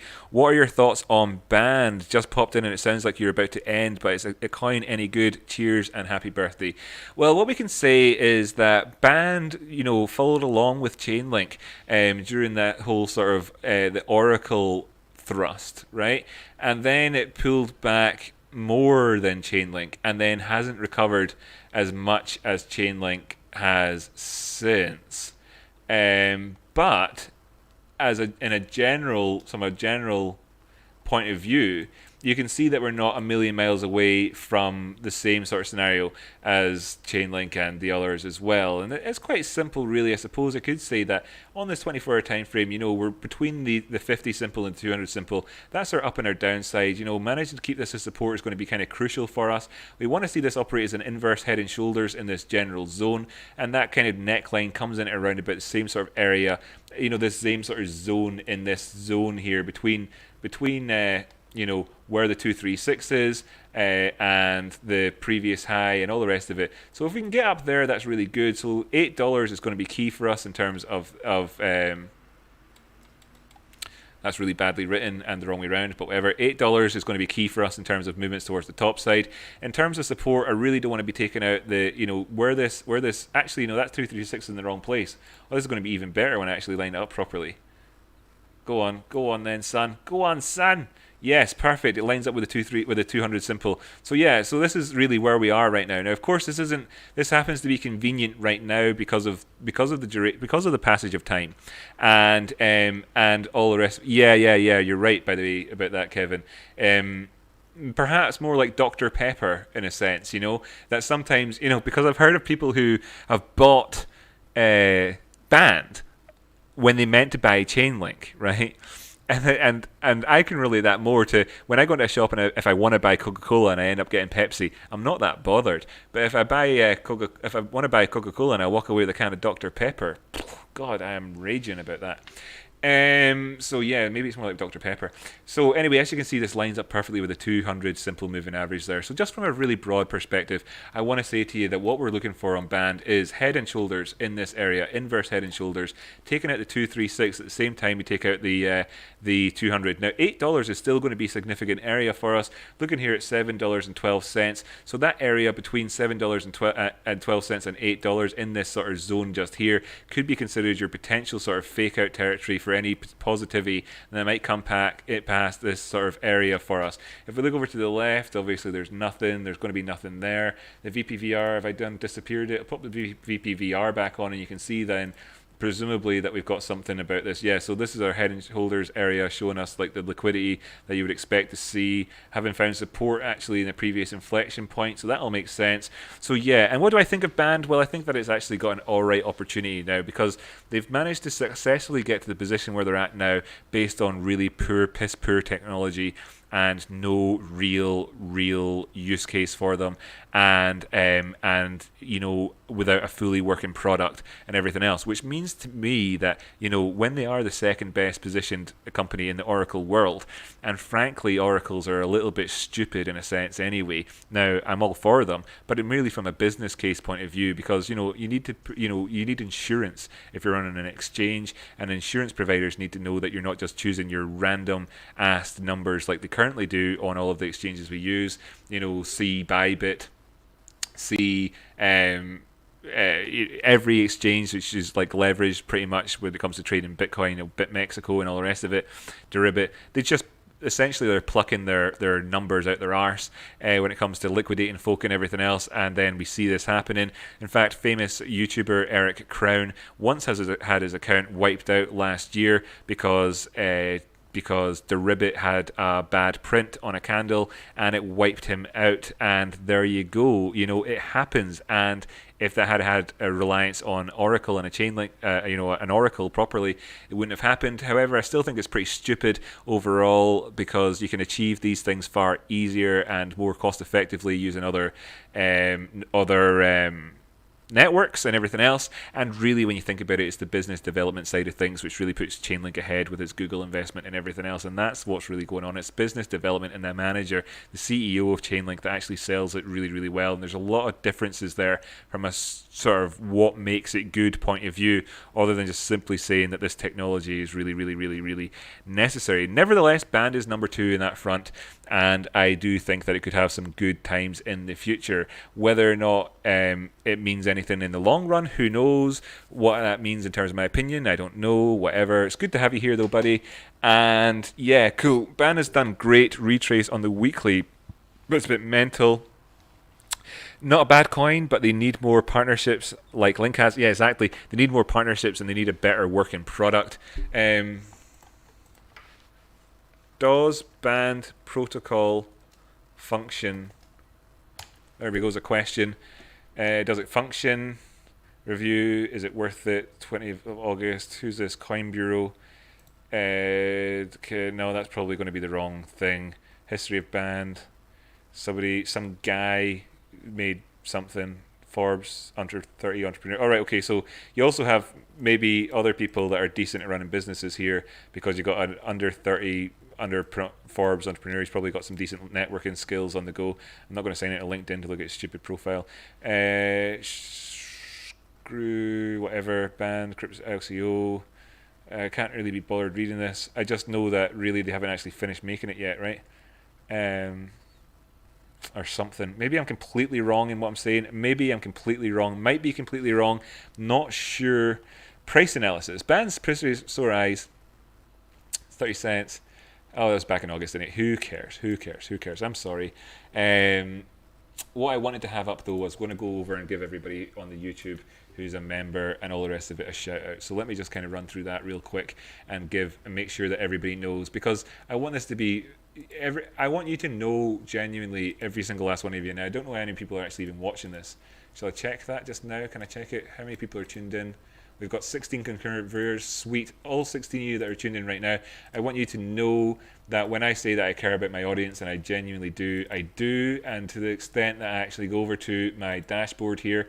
By the way, if you want to see my analytics at any time, I've never really got any problem sharing that with people. I like to show people what it's like to be a YouTuber. For instance, how I made $76 doing this for what? I spent more than 76 hours. I spend more than 76 hours every 2 weeks making videos, anyway, and I made $76. This is not what I do for a living and all the rest of it. Actually, if you were going to give me a name for what I do for a living, I think the easiest way to do it, if you're not going to call me a trader, is to be, there's the guy that people pay to look at coins for them. And if somebody says, why do people pay him, you can say, because he actually is worth paying. And there you go, and that's all they really need to know about it. What did I come here for? I wanted to show you my members and say recent subscribers. Okay, cool. So we've got a few different ones, and there's interesting ones here. You got a guy called Power Football, for instance, who seems like this. So he seems like quite a nice guy, right? And he seems to be quite honest about mental health and stuff like that. And he came up with an idea that he wanted to be a pro football player. So you can see back here in his early videos, like 365-day challenge to sign a pro contract as a soccer player, a football player. And I think that's pretty cool. And like you see, like sometimes he's happy, and then other times he's so sad and made a mistake doing his things. He's talking about trying to get a club and everything else, and now he's training 50 hours a week, and you can see he's like, anyway, like there you go, shout out to you, buddy, well done, good stuff, I like it. And I do that with everybody here. Crypto doesn't have anything on his channel, Geeky Whispering doesn't have anything on his channel. I don't know why these guys have got so many subscribers when they don't have anything on their channel, you know, but whatever. Geeky Whispering, for instance, you know, oh, has he got anything? No, he's not. So it's like that sort of thing. I do this. This is just looking at, you know, these guys. This guy's doing live trading. He's got 813 subscribers. He's a technical analyst. Check out his videos. Let's see when he started on YouTube. So he started about 10 months ago, maybe, you know, a little bit after I started, and that's cool, you know, that's great. Like, this is the type of community I've got. Always give me a shout out to as well if you want to come along and be on the show, and everybody who's a member here can absolutely go along and check out these guys' channels. Like, so that guy's called The One I Am Neo. I don't know the quality of his videos or anything at the minute, but I'm happy to give people shout outs. And then you've got other people as well, like this guy here, who just has like random videos, you know, like cars and drone shots and stuff like that. But it's cool, you know. And this guy's obviously interested in crypto, and that's cool because he's already got the fancy car, you know. So that's nice. I mean, this is the sort of thing, Kevin, you're going to appreciate looking at that, aren't you? What is that? Is that a Mustang? Is it? I can't quite tell because I'm not really that up on American muscle. Is that a Corvette? No, it's a Dodge Challenger, Dodge Challenger. Is it? Let me see if I got it right. God, I'm really bad at American cars. Anyway, looks cool as fuck. Nice one, buddy. And what I do is I look at all this stuff, and it's not just subscriber count. That's pretty, you know, pathetic. I also like to see, you know, dead letter opener. Who are you? You know, you've got 86 subscribers. You're my most recent one. And then look, you're doing music stuff. So then what I'll do is I'll come along and I'll watch it, and I'll give you a like, and all the rest of it. Setting up drums is fun, and no doubt he's just banging the drums or whatever. I don't really know, but this is cool, you know. And I do this with every single person that's on the channel. So let's check you out, Zach. Are you still here? You've got a few videos. It's of cars as well. Let's give it a wee like as well. It's a Honda Civic, so I recognise that one. There you go. Not doing too badly, but it's not American, it's Japanese. Have I got that right? Is it a Civic? Oh God, I'm doubting myself. Anyway, so you know, I love you all, so I just want you to know that. And when I say it, it's not fake. I look at all this stuff here. I really appreciate every single last one of you that comes along and subscribes, and I check out all of your channels, including best WhatsApp clips, by the way. I would tend to disagree that he's got the best WhatsApp clips, if I'm honest. Saudi Air Force killed a mother leaving 4 kids, and this thing here. But certainly interesting nevertheless, and I appreciate you being on the thingy and all that. I mean, I appreciate it all, and I do that with every single last one of you. So shout out to every single person appearing on screen there now as well. And let me just do this the other way around and give a shout out to the 50 oldest subscribers I have here. Actually, can I see all? No, last all. Yeah, let's just do this lifetime. Let's give a shout out just now that we're down the line to some old subscribers. We've got Alan Smale, JCC, you've seen him in the chats, Trade Spotting, he was around here earlier on, he's my brother. Matthew Gibson, I'm pretty sure he's a guy who I worked with in Northern Ireland, who, or maybe not, I don't know, do you remember Matthew Gibson? Is he the guy that does the ticketing events company? Don't know, not sure. Anyway, not sure. Etienne, there you are, buddy. I mean, obviously there's other subscribers who just don't make it public. So very good. I mean, I look through this all the time, so all of you get a good shout out to people who I haven't mentioned before. Andrew Marcantonio, Derek Sim, you know, Jimmy Millette. Love yous all. Jeff O'Brien, this guy with the funny words.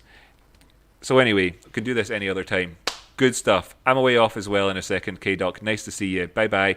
Have a great, great evening wherever you are in the world. Indeed, out to you, Lee. I hope you have a good evening, even though that, of course, refers to tomorrow evening.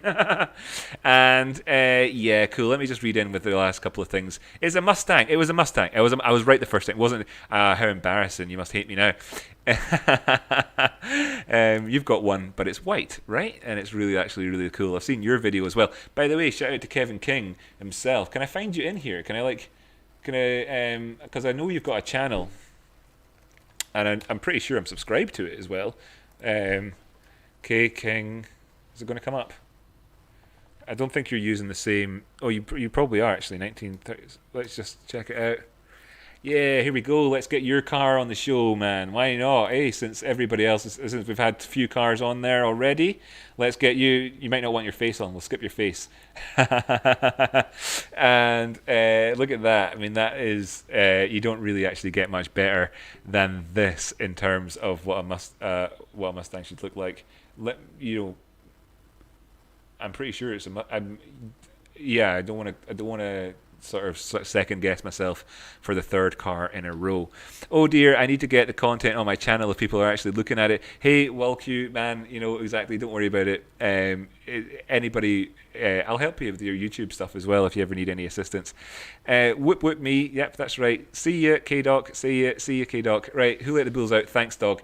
Now, okay, look at that. By the way, these back window things are brutal looking, like not bad in a good way, like murderer style. It's really good. I love the black rims, and that shade on the on the rear windscreen is really nice, and it's quite good. And that light there, by the way, for your presumably that's an indicator light, is pretty sweet as well on the side. I mean, the detailing on this thing is pretty cool, and the grille is pretty cool. It's a really beefy American car. You wouldn't get away with driving that on UK roads. Well, you would, but there's just not so very many of them. Happy birthday again. Yes, I had a 05 and a 13 GT. So there we go, everybody. Anyway, great. I am going to tune out now. It's now 11:15. And yeah, cool. So I'll say cheerio to everybody. Thank you so much thanks so much to everybody for tuning in. Really do appreciate it. I'll give a wee shout out to the people who actually threw in a donation during the chat as well. Well, not just so that they know I do appreciate it. Who let the bulls out? Thank you so much. Susan Warrender, thank you so much. 3000 Trin, thank you so much. K-Doc, thank you so much as well. Thanks very much. I've really enjoyed spending some time with you on my birthday here. And of course, as well, I actually did want to do this. I was dedicated towards doing this. When I've talked to other people about things, I think, and they say to me, like, do you ever take time off and whatever else? Or can you just take it or leave it? It's like I make a commitment to be here with everybody, and that's what this is as well. Do you want me to just go into the under the hood one, right? Yeah. Let's leave it playing. It's just so good. It's just so good. I can't believe I actually haven't hit like on this yet. There we go. Look at that. How did you do it? Is it that thing where they have like a bath, right? What do they call it? Carbon dipping or something like that. You get a bath, you print a thing out onto a sheet, you put it in the water, and then you dip your thing in and out, and it just sticks on perfectly or whatever. Anyway, that's fantastic. Hit that subscribe button. Oh yeah, sure. Yeah, thanks. Cheers. Thanks for this. Yeah, thank you for keeping me right. Thanks for keeping me right. Yeah, brilliant.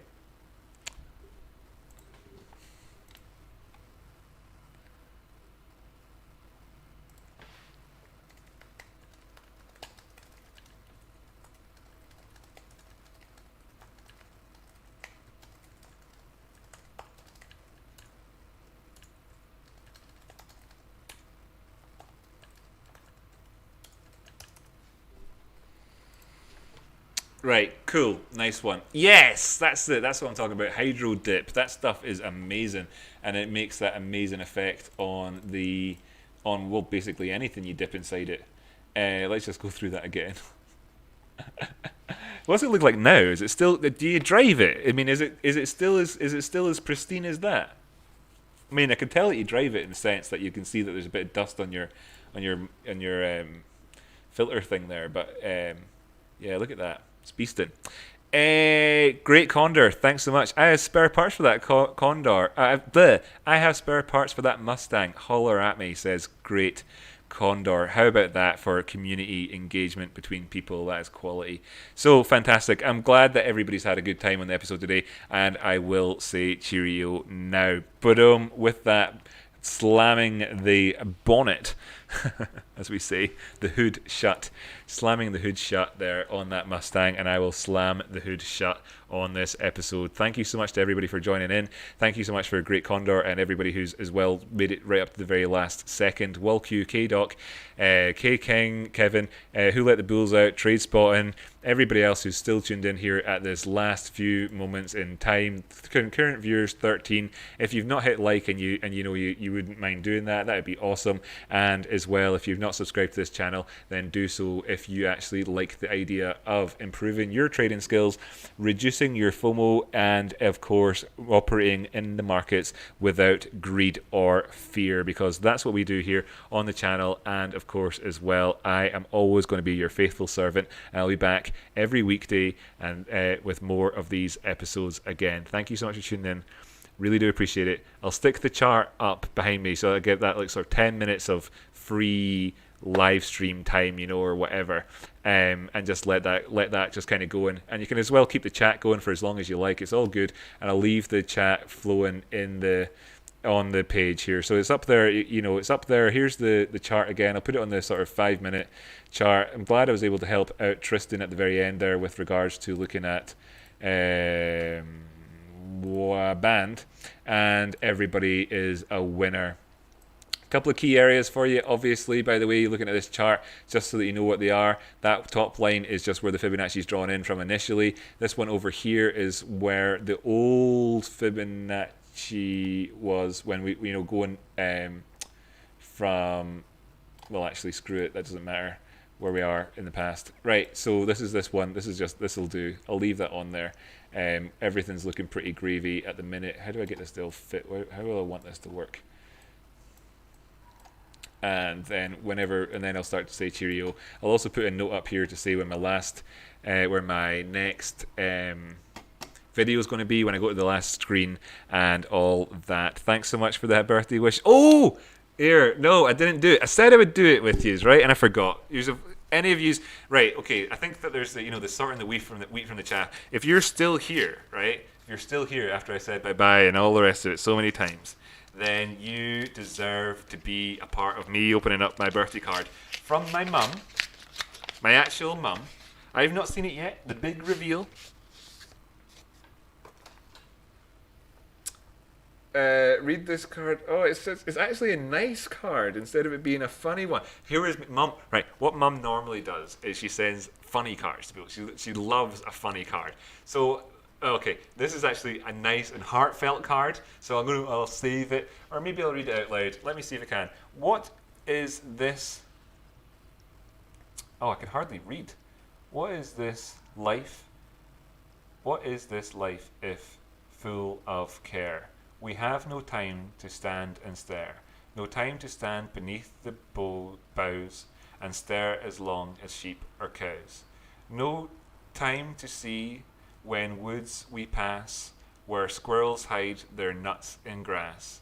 No time to see in broad daylight, streams full of stars like skies at night. No time to turn out at beauty's glance and watch her feet, how they can dance. No time to wait till her mouth can enrich that smile her eyes began. A poor life this, if full of care, we have no time to stand and stare. It was difficult to read because you can see that's what the font's like. Anyway, lovely. I'll actually read the personal message from my mum inside the card after the... That's why you're still here, says Who Let the Bulls Out. Yeah, okay. Thanks so much for sharing that with me. Really, really, really lovely. And I'll go on and read the lovely message that my mum wrote inside the card to me now. Okay, I'll save that one for me. Thanks so much, everybody. Good night to everybody. And yeah, good night, 3000 Trin. Good night, well, your name's Robert, or Kasuma as I call you now. Good night, Kasuma. Good night, Who Let the Bulls Out. Good night, Kevin. Good night, WallQ. Good night, Great Condor. Good night, Tristan. Good night, ATN. Good night, Trade Spotting. His name's Jamie. Good night to every last one of you. Thank you so much for tuning in. I send you out my greatest wishes, and my thoughts are with you as you do your charting in the next wee while. See you again tomorrow for another live stream. I've been Rocky Outcrop. This has been FOMO-free, greed-free technical analysis. See ya.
Oh, mic's still on.